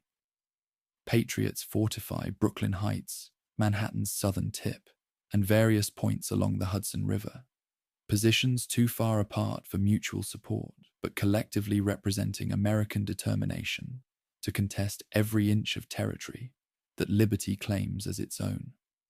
Against Howe's concentrated professionals, this dispersal invites the kind of defeat that could end the rebellion before it truly begins. The Battle of Long Island, on August 27th, confirms Washington's worst fears about amateur soldiers facing European veterans. Howe's flanking maneuver through Jamaica Pass catches Continental defenders completely by surprise, rolling up their left wing while frontal attacks pin down troops who might otherwise escape encirclement.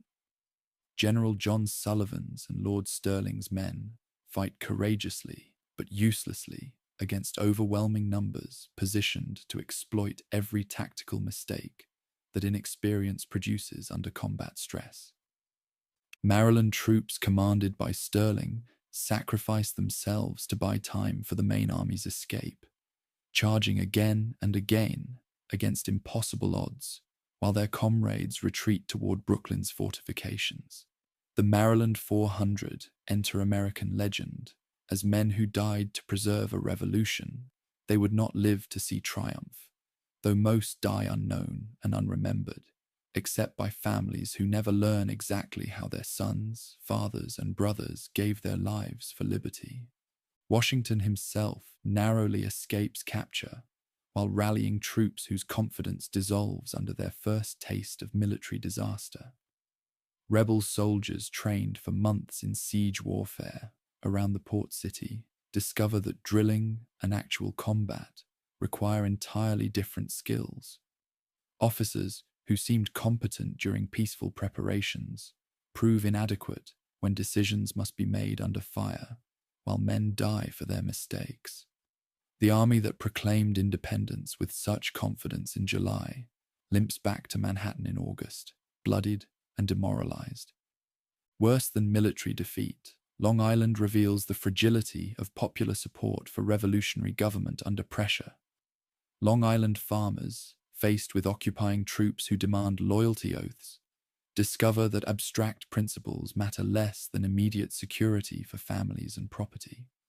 Merchants who applauded independence when it seemed costless begin calculating whether continued defiance serves their interests when Westminster forces control local commerce. The revolution must prove itself worthy of sacrifice, but early evidence suggests it may demand more than most people are prepared to give. Howe's methodical advance up Manhattan Island through September and October demonstrates professional military competence that amateur opposition cannot match. At Harlem Heights, American troops achieve a minor tactical success that briefly restores morale, but strategic realities remain unchanged. Westminster forces control the rivers, possess overwhelming numerical superiority, and can choose when and where to fight battles that American commanders must accept or abandon their positions entirely. Fort Washington's surrender in November epitomizes the disasters that follow when Republican enthusiasts confront imperial professionals. Despite its name, the fortress proves indefensible against coordinated assault by land and water. Yet American commanders convince themselves that patriotic determination can substitute for adequate preparation and realistic strategy. When Hessian troops storm the works, they capture nearly 3,000 rebel soldiers, whose loss leaves Washington with barely enough men to constitute an army. Retreat across New Jersey becomes a race against time as the Patriot Army dissolves through desertion, expiring enlistments, and sheer exhaustion. Towns that welcomed liberators in 1775 close their doors to what appears to be a beaten rabble fleeing superior forces. Farmers who contributed supplies during the hopeful early months now hide their grain and livestock from soldiers who look more like brigands than defenders of liberty. The cause that seemed so promising when proclaimed in Philadelphia appears to be dying along the muddy roads leading toward Pennsylvania. Thomas Paine marches with the retreating army and chronicles its agony in words that capture both despair and defiance. These are the times that try men's souls. The summer soldier and the sunshine patriot will, in this crisis, shrink from the service of their country. But he that stands by it now deserves the love and thanks of man and woman. His second crisis pamphlet, written by Campfire Light and published throughout the States, reminds Americans that liberty has always required sacrifice and that present sufferings serve future happiness. Crossing into Pennsylvania in December, Washington commands fewer than 3,000 effective troops from an army that once numbered over 20,000. Enlistments expire at year's end, threatening to reduce his force even further just when the revolution needs every available defender. Local militia called out to reinforce American troops often arrive without weapons, ammunition, or sufficient clothing for winter campaigning. The United States of America, 6 months after declaring independence, teeters on the edge of military collapse. Congress flees Philadelphia for Baltimore as Howe's advance threatens the capital where independence was proclaimed. Representatives who voted boldly for separation in July's heat now face December's cold reality, that revolutions require more than inspiring rhetoric to survive contact with enemy armies. Some delegates begin discussing terms for negotiated surrender, while others insist that retreat merely represents temporary setback rather than permanent defeat. Loyalist strength emerges throughout the Middle States as Westminster forces demonstrate their ability to protect supporters while punishing rebels. New Jersey families, who remain neutral while the war's outcome seemed uncertain, now declare for the crown when rebel defeat appears inevitable. Local committees that enforce non-importation agreements and patriotic conformity discover that their authority evaporates when enemy troops patrol nearby roads. Hessian mercenaries compound American difficulties by introducing foreign elements into what many still view as a civil war between kinsmen. These professional soldiers, fighting for wages rather than principle, show little concern for the property rights and personal sensitivities that might restrain Westminster troops with family connections in America. Their presence transforms the struggle from a constitutional dispute within the imperial family into something resembling a foreign conquest. Yet adversity also reveals strengths that prosperity had hidden. Throughout the states, local communities organize relief for rebel soldiers and support for their families. Women assume responsibilities previously reserved for men, managing farms and businesses, while their husbands serve in the army.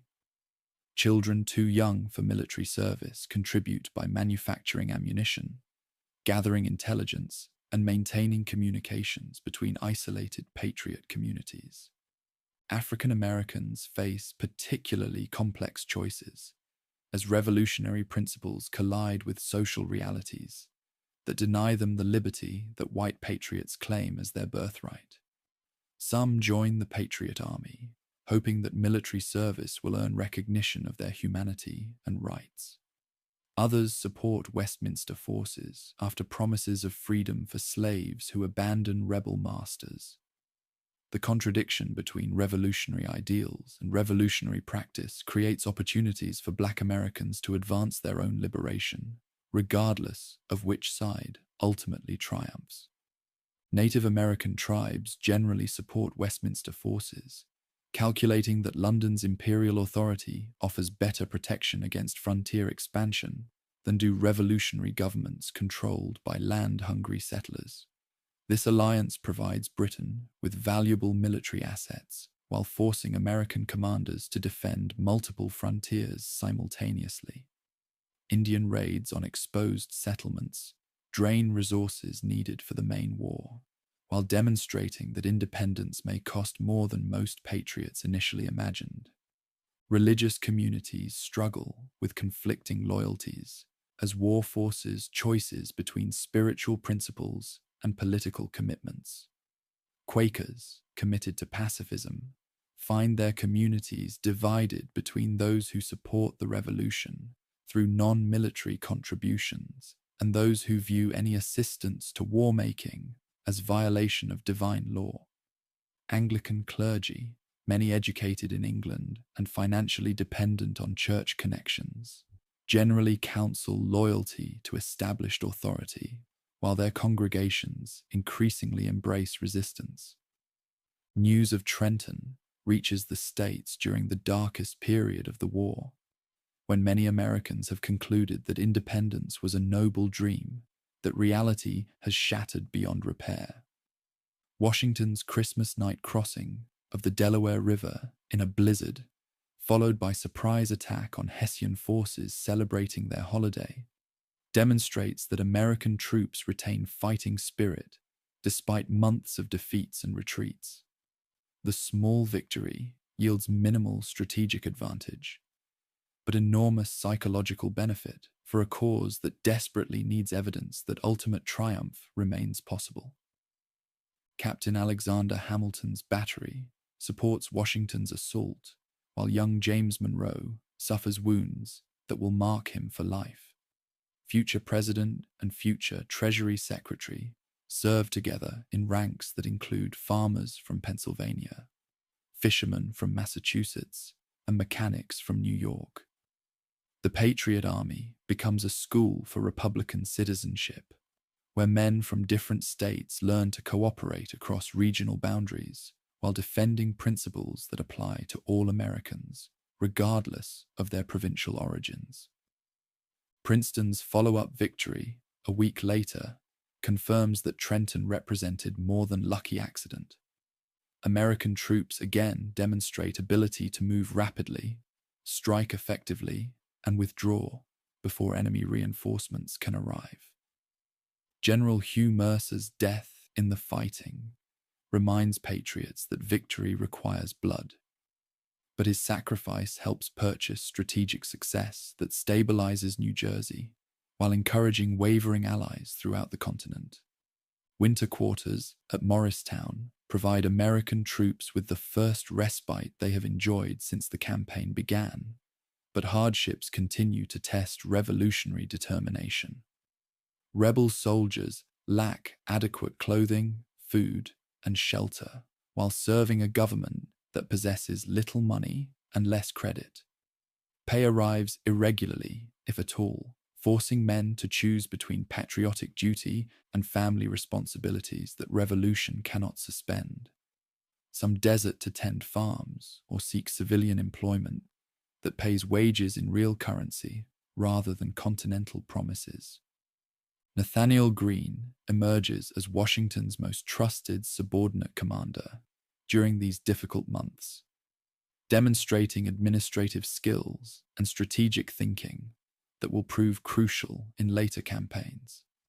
His Southern background provides geographical knowledge, while his Quaker origins offer moral authority that helps bridge religious divisions within patriot ranks. Greene understands that amateur armies succeed through endurance rather than tactical brilliance, learning to avoid battles that risk everything while seeking engagements that advance long-term objectives.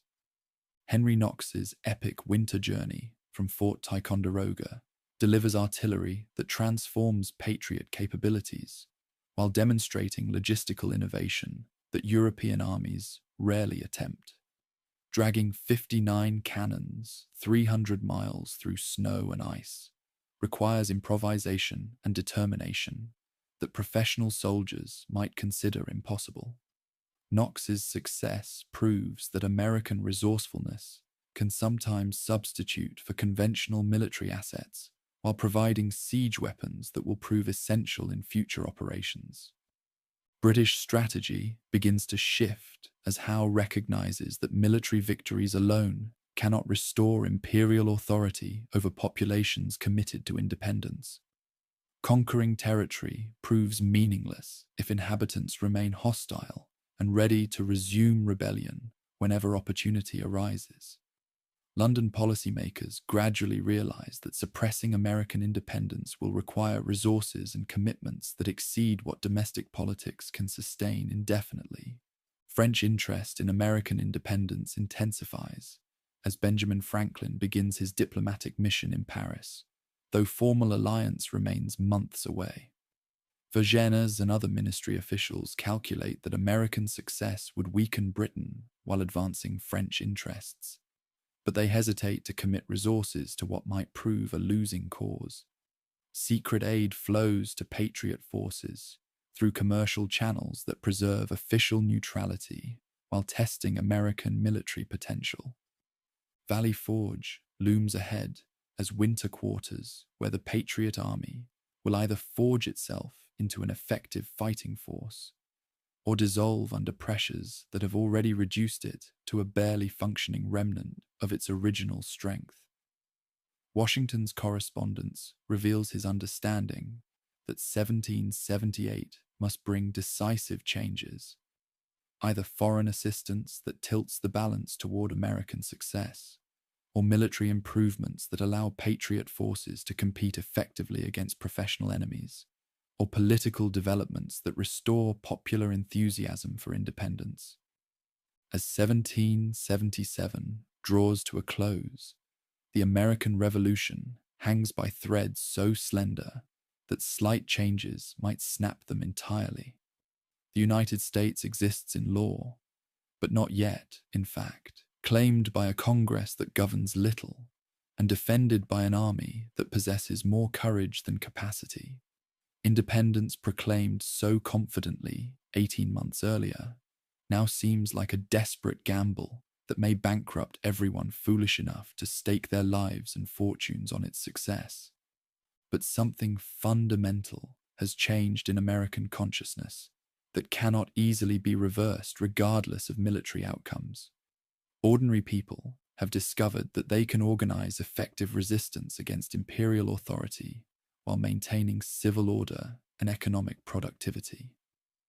Local communities have learned to govern themselves without external direction, while cooperating with neighbors to achieve common objectives.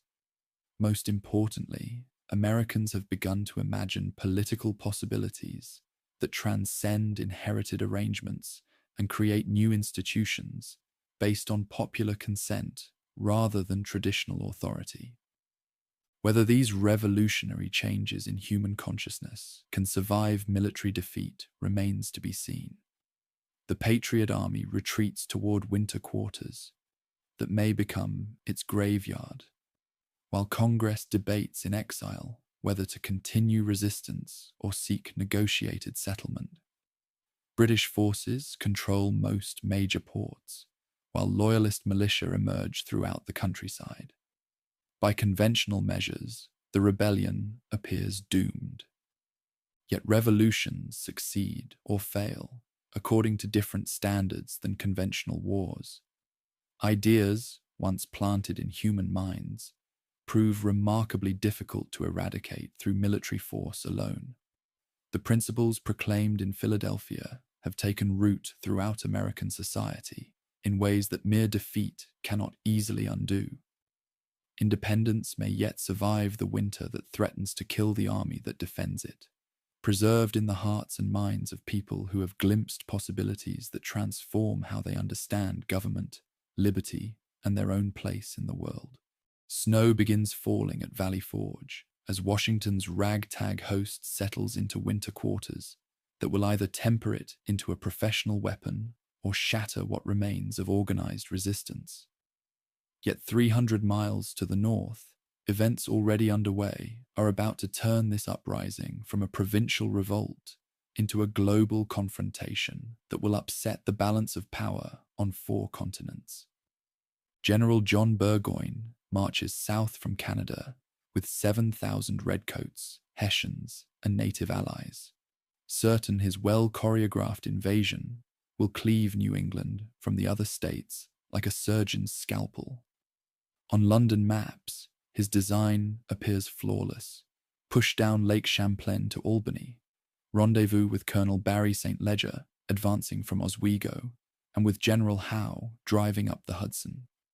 The converging blades, Westminster believes, will crush rebel resistance in the valley and prove the empire can still execute complex operations despite America's untamed landscape. Fort Ticonderoga falls on 5 July 1777, vindicating metropolitan optimism. The stronghold snatched so dramatically by Benedict Arnold and Ethan Allen 2 years earlier capitulates almost without a shot once Royal gunners haul cannon onto Mount Defiance. General Arthur Street Clare withdraws in haste, leaving wagons of provisions that Burgoyne's column sorely needs for the wilderness trek toward Albany. The triumph, however, becomes a millstone. Chasing St. Clair eats precious weeks, and word of Ticonderoga's loss flashes through New England's alarm network, spurring farmers who might have stayed neutral to take up arms. Nothing rallies local resolve more quickly than proof that royal bayonets can stab deep into land patriots consider their birthright. Burgoyne's procession into the interior exposes the fatal flaw in London's scheme, applying European logistics to North American woods. His enormous baggage train, perfectly ordinary on the continent, turns into an anchor on roads that must be hacked from forest and bridged with felled trees. Colonial axemen drop pines across the route, while local bands pepper every foraging party. 20 miles of track consume nearly a month. Settlers drive off livestock, torch grain, and leave only bare hearths for the invaders. What started as an imperial parade now resembles a desperate slog, manpower and material bleeding away faster than any musket volley could manage. General Philip Schuyler exploits the terrain brilliantly, declining set-piece battles and instead drawing Burgoyne ever deeper, while sapling-sharp militia shadow the column. Farther west, St. Leger's wing stalls at Fort Stanwix, where Colonel Peter Gansevoort refuses to surrender. The siege drags on. Relief militia under Nicholas Herkimer are ambushed at Oriskany in brutal hand-to-hand combat. Mortally wounded, Herkimer props himself against a tree, calmly issues orders, and smokes his pipe as combat rages. Enter Benedict Arnold with a handful of regulars and a talent for psychological warfare. He scatters rumors of thousands of reinforcements stalking the woods.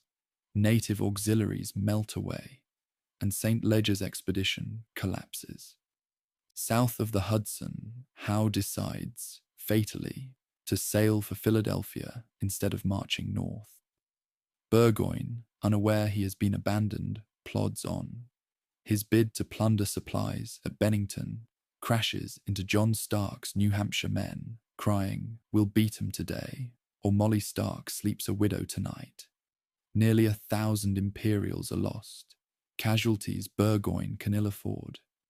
Meanwhile, at Valley Forge, Baron Friedrich von Steuben begins overhauling Washington's ranks. The flamboyant Prussian drills the men relentlessly yet respectfully, crafting discipline compatible with Republican sensibility. Officers learn to earn authority. Privates grasp the cadence of synchronized volleys. Command in the north passes from Schuyler to Horatio Gates in August, just as thousands of short-term militia stream to the colors. For once, rebel numbers surpass the professionals. Burgoyne presses on, regardless.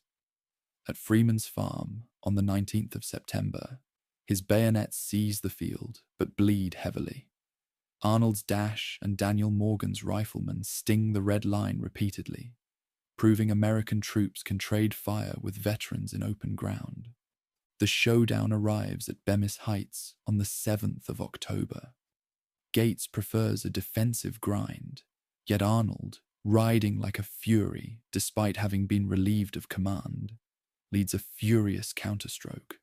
Simon Fraser falls to marksman Timothy Murphy's long shot. The Imperial flank buckles, and dusk finds Burgoyne reeling. 10 days later, near the hamlet of Saratoga, the beleaguered British general surrenders his entire force. The Convention Army lays down arms. Muskets, cannon, and powder change hands, along with a surge of confidence money can't buy. Dispatches race to Paris. Franklin, lounging in plain Quaker grey, needs no embellishment. Victory speaks for itself. On the 6th of February, 1778, France signs a treaty of alliance. Spain and the Dutch Republic will follow. The conflict instantly widens to the Caribbean, Gibraltar, even India, forcing Britain to defend an overstretched empire on multiple fronts. Back in Europe, Catherine the Great champions the League of Armed Neutrality, hobbling British efforts to police the seas. Meanwhile, American privateers and John Paul Jones chew at British commerce. Insurance rates skyrocket. Spring finds Steuben's newly honed battalions, leaving Valley Forge. They march in step, load by the manual, and trust the line instead of the tree. French frigates prowl the Atlantic, and Marquis de Lafayette returns with word that a fleet and an army will soon follow. The tide has turned, but shoals remain. Redcoats still hold key ports.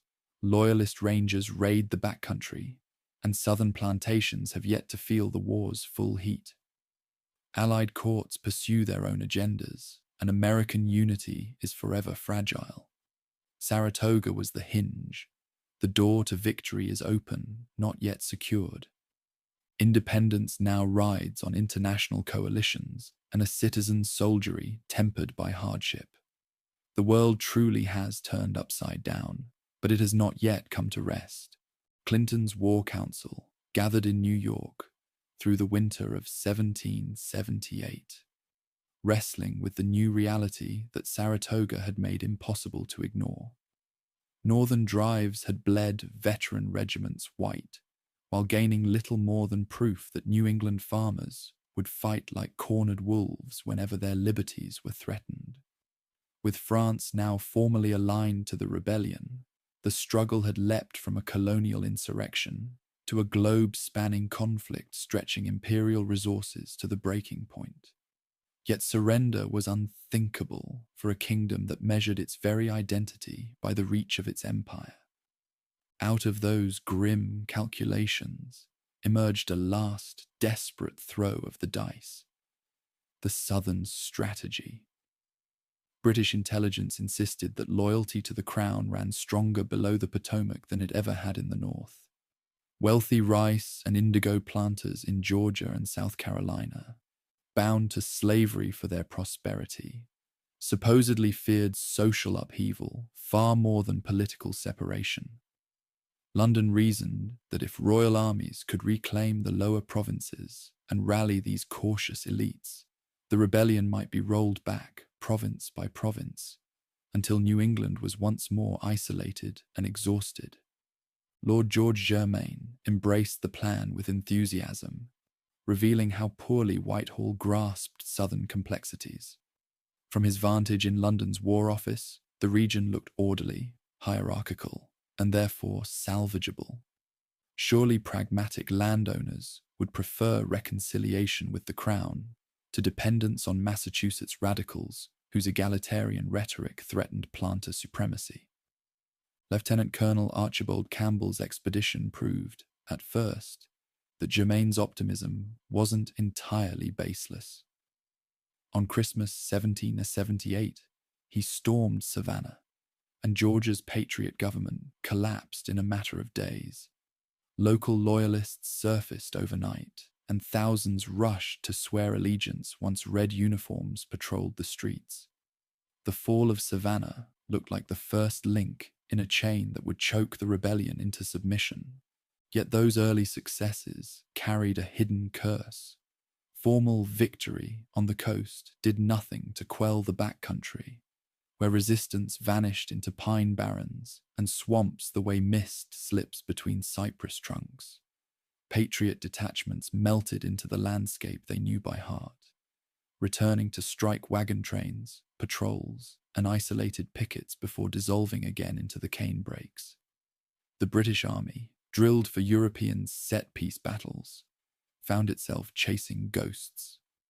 Charleston became the ultimate test of the strategy. In early 1780, Sir Henry Clinton sailed south with more than 8,000 regulars, determined to seize the richest port in the south and break the Patriot war effort in a single stroke. The siege was textbook. Entrenchments, gun batteries, trench parallels creeping closer each night. General Benjamin Lincoln, cornered within the city's sandy ramparts, commanded nearly 6,000 mixed state and continental defenders, but no relief army could penetrate the ring of bayonets and broadsides.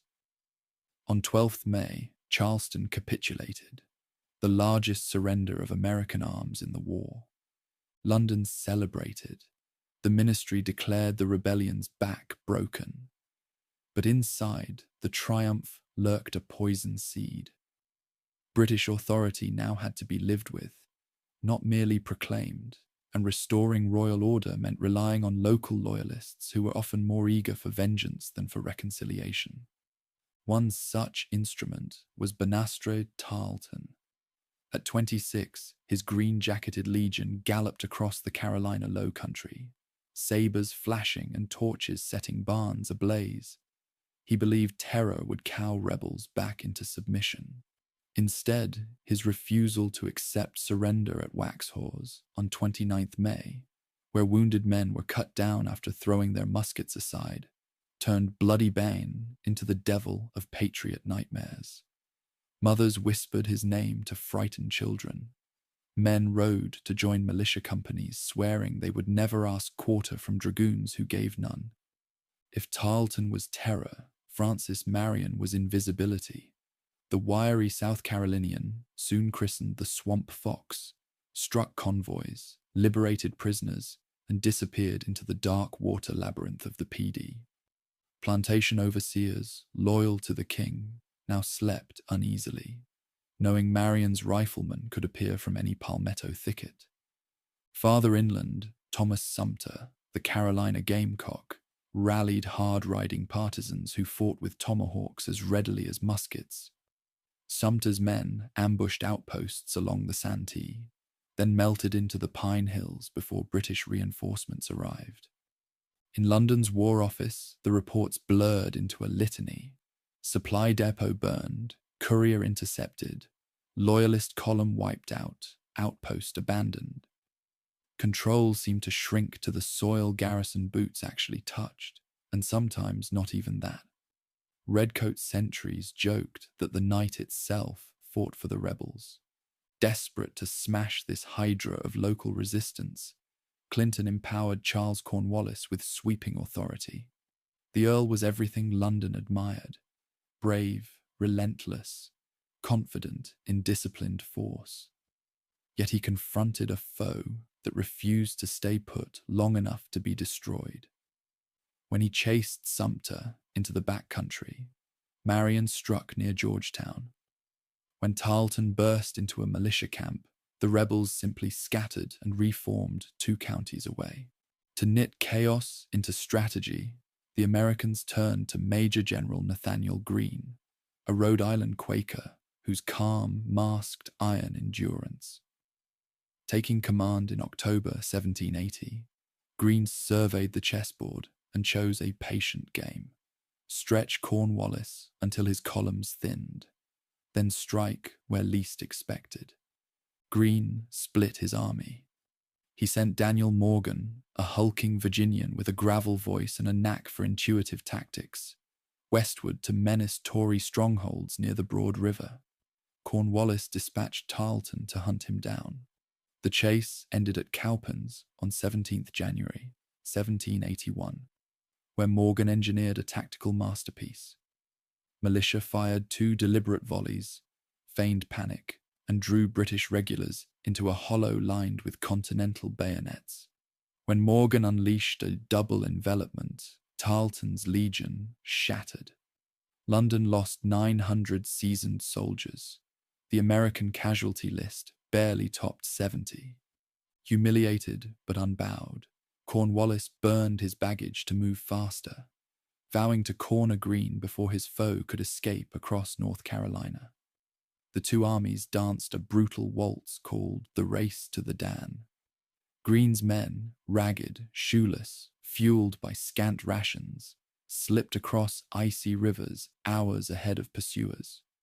Cornwallis, deprived of supply wagons and forced to subsist off a countryside already stripped by foragers, bled men daily to disease and exhaustion. When Greene finally offered battle at Guilford Courthouse on March 15th, 1781, Cornwallis believed he'd found the decisive clash he craved. Tactically, he was right. The field belonged to the King's army when the smoke cleared. Strategically, he had purchased that ground with a quarter of his strength. Losses Britain could ill afford 8 years into an exhausting war. Greene, though beaten, had survival in hand. "We fight, get beat, rise and fight again," he wrote Congress, and he proved it by pivoting south into South Carolina, while Cornwallis, bruised and low on supplies, angled north into Virginia seeking reinforcements.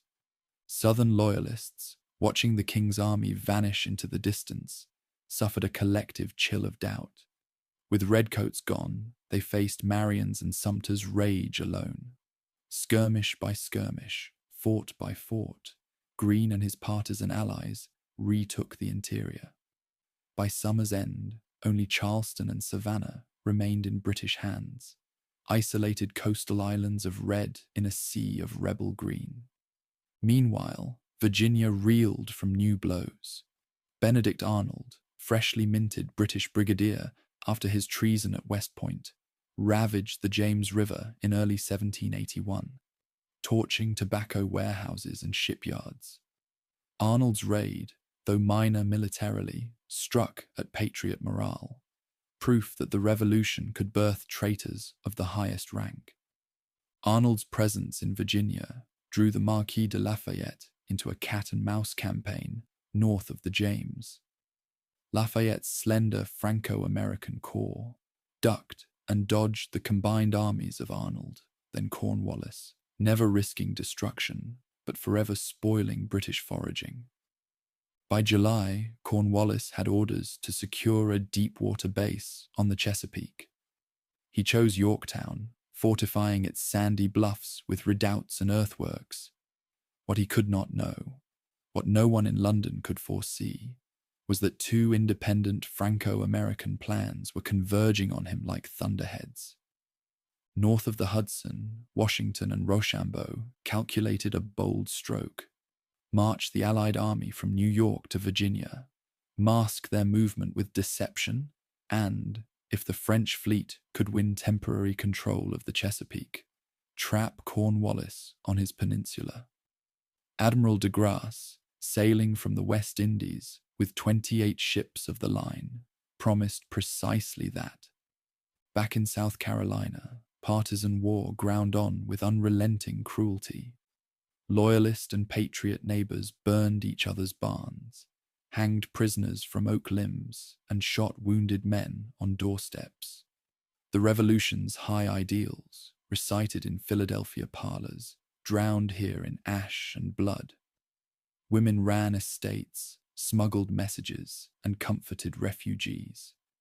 Enslaved Africans, courted by both armies with promises of liberty, weighed the chance of freedom against the certainty of capture and punishment. Native nations, especially the Cherokee and Creek, struck frontier settlements to halt settler encroachment, transforming the southern backwoods into a theater of three-way war. In September, de Grasse's cannon thundered at the Battle of the Capes, driving a British relief squadron back to New York and sealing Yorktown by sea. A fortnight later, Washington's and Rochambeau's columns linked with Lafayette. Hemming Cornwallis behind ramparts he suddenly realized were prison walls. For 3 weeks, Allied artillery ground Yorktown to rubble. Redoubt 9 fell to French bayonets. Redoubt 10 to Alexander Hamilton's night charge, where Virginians, New Yorkers, and free black sappers stormed parapets together. Cornwallis, his lines collapsing, attempted a desperate river escape, thwarted when a squall scattered his boats like leaves. On the 19th of October, 1781, the Earl surrendered more than 7,000 troops. British drummers beat a march called "The World Turned Upside Down," as ranks stacked muskets before lines of ragged American and immaculate French soldiers. Yorktown did not end the war at a stroke, but it broke the Southern strategy beyond repair. London still held Savannah and Charleston, but their garrisons now stared anxiously seaward, waiting for French masts to crest the horizon. Loyalist morale cratered. Thousands fled with the redcoats when evacuation orders finally came. Plantation aristocrats, once tempted by British overtures, now hedged every bet, negotiating quietly with state officials to protect their wealth in a patriot future. Fire and betrayal had tested the revolution's sinews without snapping them. Through swamp skirmish and plantation raid, through cowpens, Kings Mountain, Guilford, and Yorktown, Americans learned that a people defending their own soil could bleed a global empire dry by refusing to break. The South lay battered, its fields scorched and its families divided. But from that crucible emerged a deeper understanding of the costs and the worth of liberty. The king's dice had rolled, rattled, and come up short. Now the United States stood on the shoreline of victory, bruised yet unbowed, ready to claim the harvest sown in sacrifice. Summer heat shimmers over Virginia's tidewater rivers as Cornwallis settles his army into Yorktown, confident that this tobacco port offers the secure base that has eluded him throughout his exhausting campaigns in the Carolinas. From here, he can threaten Patriot supply lines while maintaining communication with Clinton's forces in New York through naval routes that Westminster still controls. The Earl believes he has finally positioned his troops where their professional advantages can decisively influence the war's outcome. Yet even as redcoats fortify the bluffs overlooking the York River, forces beyond Cornwallis's knowledge converge to create the trap that will end metropolitan hopes for suppressing American independence. In Newport, Rhode Island, Rochambeau's French army prepares for the march that will unite European professionalism with continental determination. Off the Virginia Capes, Admiral de Grasse's fleet sails north from the Caribbean, carrying reinforcements whose arrival will transform strategic possibilities throughout the Chesapeake region. Washington's headquarters at New Windsor buzzes with activity as the commander and his staff plan the campaign that might finally achieve decisive victory over enemies who have seemed invincible despite years of defeats and setbacks. The Virginian understands that opportunity rarely offers second chances, particularly when success depends on coordinating land and sea operations across hundreds of miles of territory, where communication failures could destroy carefully laid plans. Everything must work perfectly, or the war might drag on for years with no certainty of ultimate success. Intelligence reports from Lafayette confirm that Cornwallis remains committed to his Yorktown position, despite growing evidence that French naval support threatens to isolate his army from seaborne reinforcement. The young Marquis has spent months maneuvering his small force through Virginia's interior, avoiding decisive engagement while gathering information about enemy dispositions and intentions. His reports provide Washington with detailed knowledge of terrain, enemy strength, and local resources that will prove crucial during the coming siege. Rochambeau's march from Rhode Island demonstrates the logistical sophistication that French military organization brings to operations that continental forces could never attempt independently. His 4,000 troops move with precision that European armies take for granted, but that Americans still find remarkable. Their supply trains efficiently managed and their routes carefully planned to avoid unnecessary delays. The Count himself proves a diplomatic commander whose tact smooths over inevitable friction between allies whose military traditions differ significantly. Philadelphia citizens line the streets as Allied armies parade through the capital, where independence was proclaimed 5 years earlier. Continental soldiers, now disciplined veterans whose bearing reflects von Steuben's training, march alongside French regulars whose white uniforms and professional equipment epitomize European military excellence. The symbolism strikes observers forcefully. America's citizen soldiers have earned respect as equals from the world's finest military forces. Yet beneath this surface harmony, tensions persist that remind participants that allies remain foreigners whose ultimate interests may not perfectly align with American goals. French officers, accustomed to aristocratic deference, sometimes struggle with republican informality that treats merit above birth. Continental commanders, jealous of their hard-won authority, occasionally resent foreign expertise that implies their own inadequacy. Only shared commitment to defeating common enemies prevents these cultural differences from undermining military cooperation. De Grasse's arrival in the Chesapeake during late August transforms strategic calculations throughout the theatre by establishing French naval supremacy in waters that Westminster has controlled since the war began. His 28 ships of the line dwarf any fleet that local enemy commanders can assemble, while their crews include veterans of Caribbean operations, where French seamanship has repeatedly demonstrated superiority over individual metropolitan vessels. For the first time, Patriot forces will enjoy naval support during major operations. Admiral Thomas Graves's fleet from New York attempts to restore Westminster maritime control through the September 5th Battle of the Virginia Capes. But French tactical superiority proves decisive in an engagement that determines the entire campaign's outcome. De Grasse's line maintains formation while delivering concentrated fire that damages enemy vessels without suffering comparable losses. Graves withdraws toward New York after failing to break through French positions, abandoning Cornwallis to whatever fate land operations might determine. Siege preparations begin immediately as Allied engineers, led by French specialists whose expertise reflects generations of European fortress warfare, design investment lines that will systematically reduce Yorktown's defences through scientific methods rather than costly assault.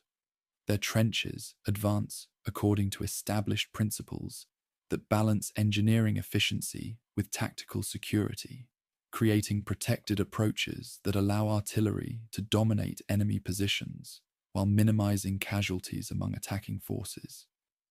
Alexander Hamilton commands one of the assault columns that capture British advanced redoubts during the October 14th night attack that breaks Cornwallis's outer defensive line.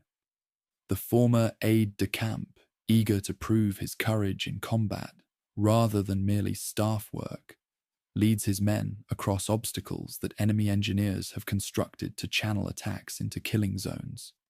His success, coordinated with similar French operations against adjacent positions, demonstrates that Allied cooperation extends to the tactical level, where personal courage determines immediate outcomes. Artillery bombardment intensifies as American and French guns, positioned in captured advanced works, deliver concentrated fire that makes Yorktown's streets uninhabitable while destroying buildings that provide shelter for defending troops. The siege follows European precedents that emphasize systematic reduction of enemy resistance through superior firepower, rather than dramatic gestures that waste lives without achieving decisive results. Each day brings the defending garrison closer to the point where further resistance becomes impossible. Cornwallis attempts a desperate breakout across the York River during the night of October 16th, hoping to escape encirclement by abandoning heavy equipment while preserving his army's human assets for future operations. The plan requires perfect coordination and favorable weather conditions that nature refuses to provide. Violent storms scatter the boats needed for evacuation, while Allied sentries detect movement that threatens to transform organized withdrawal into chaotic slaughter. Dawn on October 17th reveals the hopelessness of Cornwallis's position as Allied artillery resumes bombardment that the garrison can no longer effectively answer. Ammunition stocks run dangerously low, while casualties mount among troops whose morale finally breaks under pressures that professional discipline can no longer contain. A single drummer boy appears on the ramparts, beating parley, while a white flag signals the Earl's readiness to discuss surrender terms that will end 4 years of southern warfare. Negotiation proceeds with courtesy that reflects 18th century military conventions, though underlying tensions remind participants that this war has sometimes violated traditional rules governing conflict between civilized opponents. Washington insists that surrender ceremonies accord American forces the same honors granted to their French allies, establishing diplomatic precedent that recognizes the United States as an equal participant rather than merely a French client. The distinction matters enormously for a nation whose international standing remains fragile despite military success. October 19th, 1781, dawns clear and cool as Allied armies form ranks for the ceremony that will eliminate Westminster's last major force south of New York, while effectively ending active combat operations throughout most of the continent. British musicians reportedly play "The World Turned Upside Down" as 7,000 redcoats and Hessians march between American and French lines to lay down arms that will no longer serve imperial authority in North America. The symbolism proves appropriate for an event that transforms global power relationships.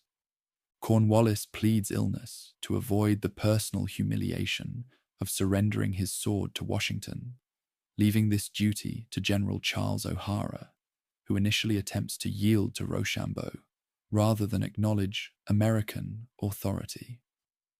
The French commander graciously redirects him toward Washington, who designates General Benjamin Lincoln to receive the surrender in recognition of Lincoln's own humiliation at Charleston the previous year. These ceremonial details matter because they establish precedents for how the world will treat America's claims to sovereign dignity. Yorktown's aftermath demonstrates both the possibilities and limitations of Allied cooperation, as French and American commanders debate how to exploit their victory most effectively. De Grasse's immediate departure for Caribbean operations that serve French rather than continental interests illustrates how quickly alliance priorities can diverge when immediate dangers subside. Washington's proposals for coordinated assault on New York receive polite French consideration that clearly indicates minimal enthusiasm for operations that would primarily benefit American objectives. News of Cornwallis's surrender reaches London in late November, arriving at precisely the moment when Lord North's ministry faces mounting political pressure over the war's escalating costs and diminishing prospects for success. The Prime Minister reportedly receives the dispatch as he would have taken a ball in his breast, immediately recognizing that military defeat ensures political catastrophe for any government associated with failed American policy. "Oh God, it is all over," proves prophetic of both military and political consequences. Parliamentary debates through the winter of 1781 to 1782 reveal the empire's exhaustion after 6 years of global warfare that has strained imperial resources beyond their sustainable limits. Military expenses consume enormous sums, while French, Spanish, and Dutch naval operations threaten territories throughout the Caribbean, Mediterranean, and Indian Ocean that generate revenue essential for London's financial stability. Continuing American operations would require commitments that domestic politics cannot support indefinitely. Henry Knox's transportation of captured artillery from Yorktown to the Hudson Highlands demonstrates the logistical capabilities that continental forces have developed through years of improvisation and necessity. His winter march with siege guns weighing thousands of pounds proves no less remarkable than his earlier expedition from Ticonderoga, showing that American military administration can now accomplish tasks that European armies would attempt only with elaborate preparation and massive resources. Peace negotiations begin informally, through intermediaries who test whether the warring parties can identify terms that might end hostilities without requiring either side to abandon essential interests completely. British commissioners, led by Richard Oswald, gradually accept the reality that American independence has become irreversible, while seeking to preserve commercial relationships that might benefit both nations despite political separation. The discussions reveal how dramatically Yorktown has altered diplomatic possibilities throughout the Atlantic world. John Adams, Benjamin Franklin, and John Jay represent American interests in Paris negotiations that will determine whether military victory can be translated into diplomatic success that secures long-term national advantages. Their task requires balancing gratitude to French allies against American interests that sometimes conflict with European objectives, particularly regarding territorial boundaries and commercial privileges that will shape the new nation's future development. Alliance obligations must not become permanent subordination. Preliminary peace articles, signed November 30th, 1782, grant American commissioners most of their essential demands while preserving British dignity through face-saving compromises that allow both sides to claim reasonable success. The United States gains independence, territorial control to the Mississippi River, and fishing rights off Newfoundland that New England desperately needs. Britain retains Canada while recovering some Caribbean territories that compensate partially for North American losses. Definitive Treaty of Paris, concluded September 3rd, 1783, formally ends the global war that began as a colonial rebellion, while establishing the United States as a sovereign nation recognized by all major European powers. The document represents remarkable diplomatic achievement for a country that existed only in declaration 7 years earlier, but has now earned international acceptance through military success and shrewd negotiation. American independence becomes international law rather than merely revolutionary aspiration. Washington's farewell to his officers at Fraunces Tavern in New York epitomizes the Republican principles that have sustained patriot resistance through 8 years of warfare against overwhelming odds. His emotional goodbye to comrades who shared victory and defeat demonstrates that military success has not corrupted the democratic values that justified revolution in the first place.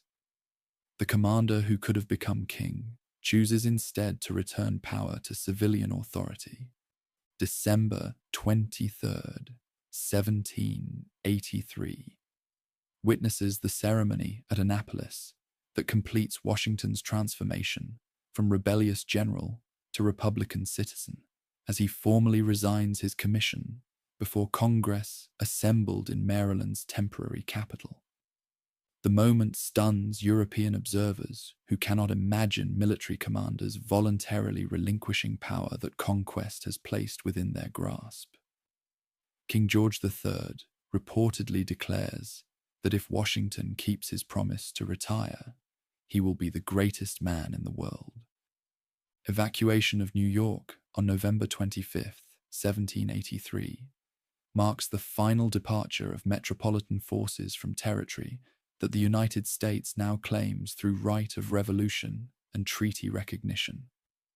British ships carrying loyalist refugees toward uncertain futures in Canada, Caribbean islands, or Britain itself represent the human cost of political transformation that has created winners and losers whose fates will echo through generations.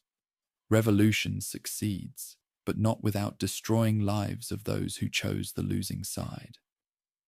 Economic demobilization proves almost as challenging as military victory, as continental soldiers return to civilian pursuits in a nation whose financial structure has been shattered by years of warfare and inflation.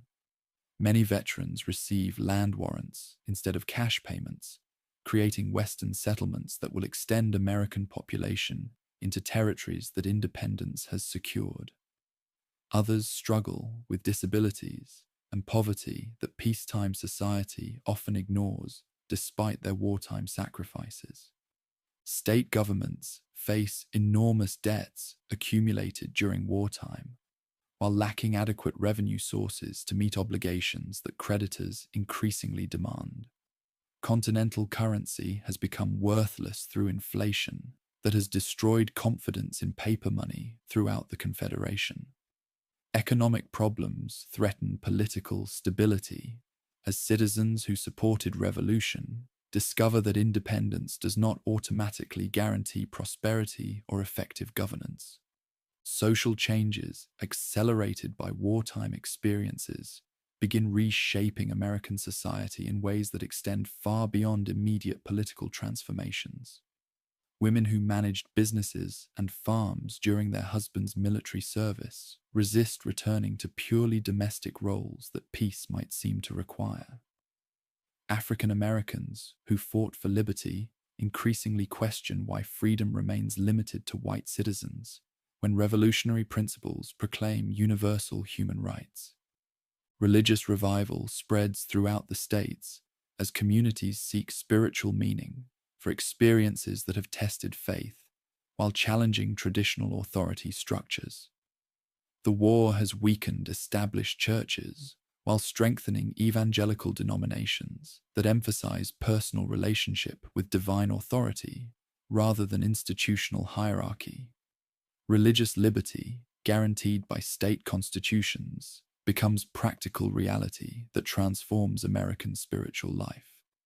Westward migration accelerates as veterans and land speculators seek opportunities in territories that peace has opened for settlement, while Native American resistance has been temporarily reduced. Kentucky and Tennessee attract thousands of families seeking prosperity that established Eastern communities cannot provide.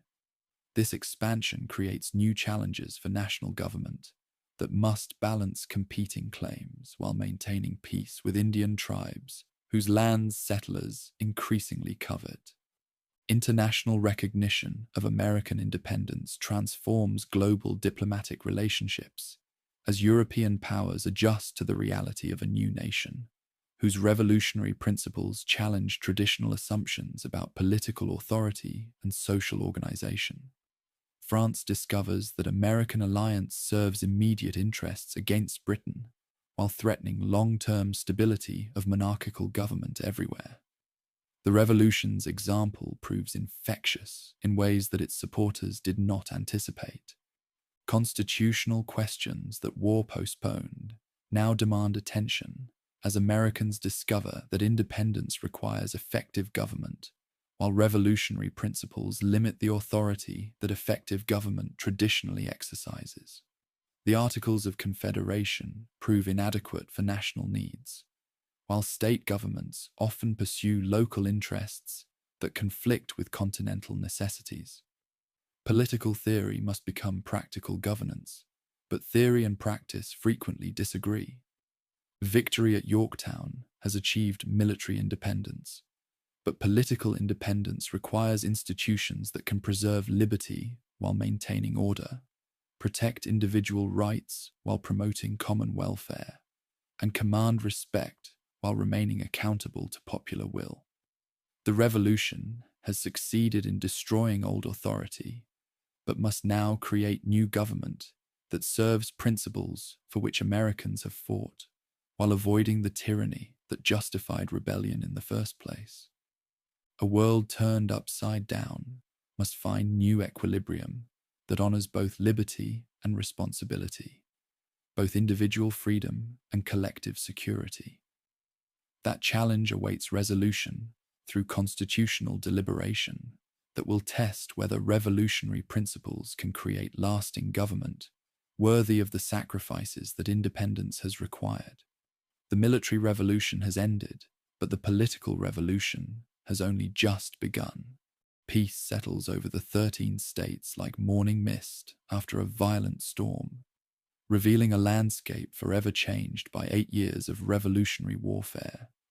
Yet independence proclaimed in Philadelphia and won at Yorktown proves to be only the beginning of a far greater challenge, creating a government worthy of the principles for which so many Americans have died. The Articles of Confederation, hastily drafted during wartime when unity mattered more than efficiency, prove woefully inadequate for governing a nation that suddenly faces peacetime challenges requiring sustained cooperation. Congress lacks power to regulate commerce between squabbling states, collect adequate revenue, or enforce its decisions. The Confederation resembles a league of friendship more than a functional government, threatening to dissolve into 13 separate countries before the ink on the peace treaty has dried. Financial crisis deepens as the new nation struggles with crushing wartime debts while lacking reliable sources of revenue. Continental currency has become worthless, dismissed with the phrase, "not worth a continental." States issue their own currencies, creating monetary chaos that paralyzes commerce.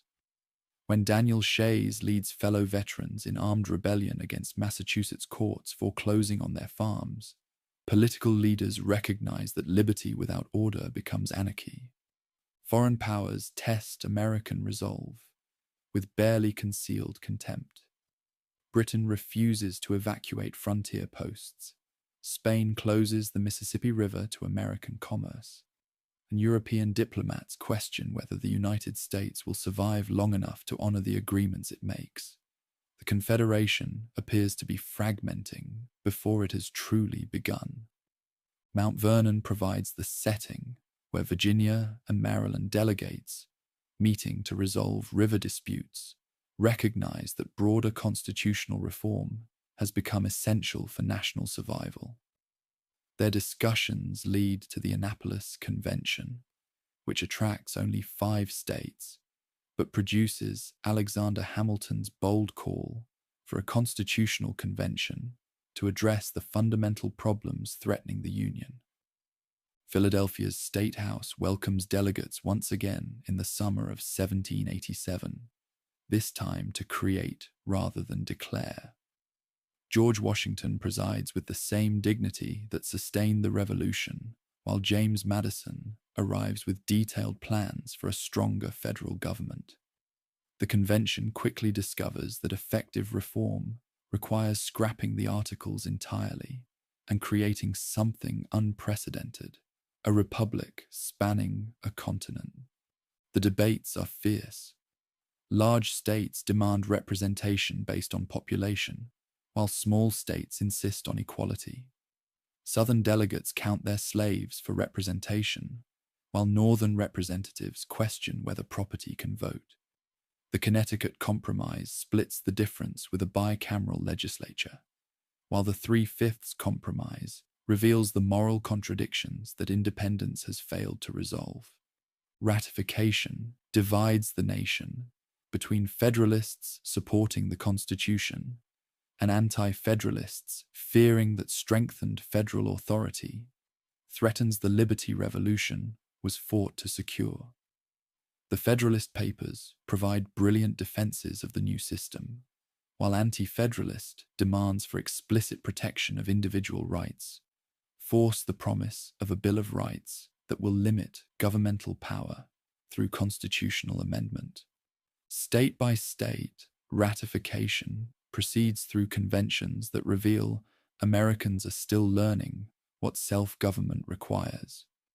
When George Washington takes the presidential oath on April 30th, 1789, he completes the transformation from revolutionary resistance to constitutional government, while establishing precedents that prevent the presidency from becoming the monarchy that critics feared.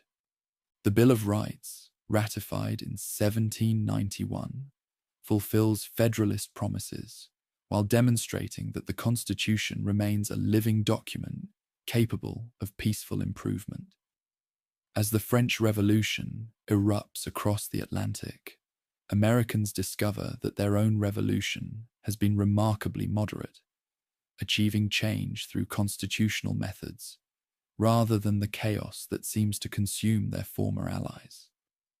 The peaceful transfer of power from Federalists to Democratic Republicans following Thomas Jefferson's election in 1800 proves that constitutional government can survive partisan conflict. Americans have learned to distinguish between opposition to particular policies and treason against the nation, a lesson that many revolutions fail to master.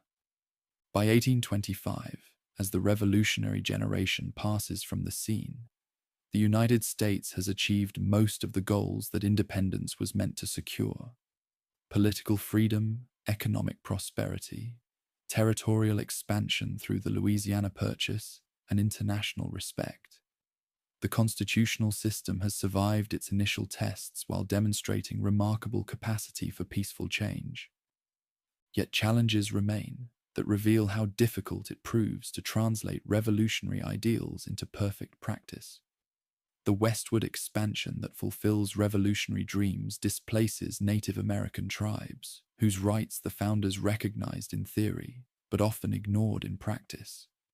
The slavery that contradicts revolutionary principles spreads westward, creating tensions that constitutional mechanisms may prove unable to resolve peacefully. Revolutionary principles continue working their way through American society, challenging established privileges while extending liberty's benefits to groups initially excluded from full citizenship. The process proves gradual and sometimes painful, but the direction remains clear, toward greater inclusion and more complete realization of human equality. As night falls over the republic that revolution created, Americans can reflect upon achievements that have exceeded their boldest hopes, while recognizing that liberty requires constant vigilance. The revolution has ended, but its work continues through constitutional government that provides peaceful mechanisms for extending freedom's benefits while preserving the union that independence made possible. The last veterans sleep peacefully in graves scattered across a continent their courage has made free. Their legacy lives on not merely in the independence they won, but in the constitutional system they helped create. A government that derives its just powers from the consent of the governed, while protecting the unalienable rights that make human dignity possible. The American Revolution finds its true conclusion not in military victory, but in the quiet miracle of constitutional government that serves revolutionary principles while adapting to challenges the founders could never have imagined. The story ends where it began, with ordinary people making extraordinary choices about human freedom, proving that the revolutionary idea that all men are created equal can become more than just words on parchment. In this peaceful moment, the revolution's greatest victory becomes clear. Not merely independence from tyranny, but the creation of institutions that make human liberty possible for generations yet unborn. The fire of freedom, lit in Philadelphia and preserved through 8 years of warfare, now burns steadily in the hearth of constitutional government, tended by citizens who understand that eternal vigilance remains liberty's price. The American Revolution is complete,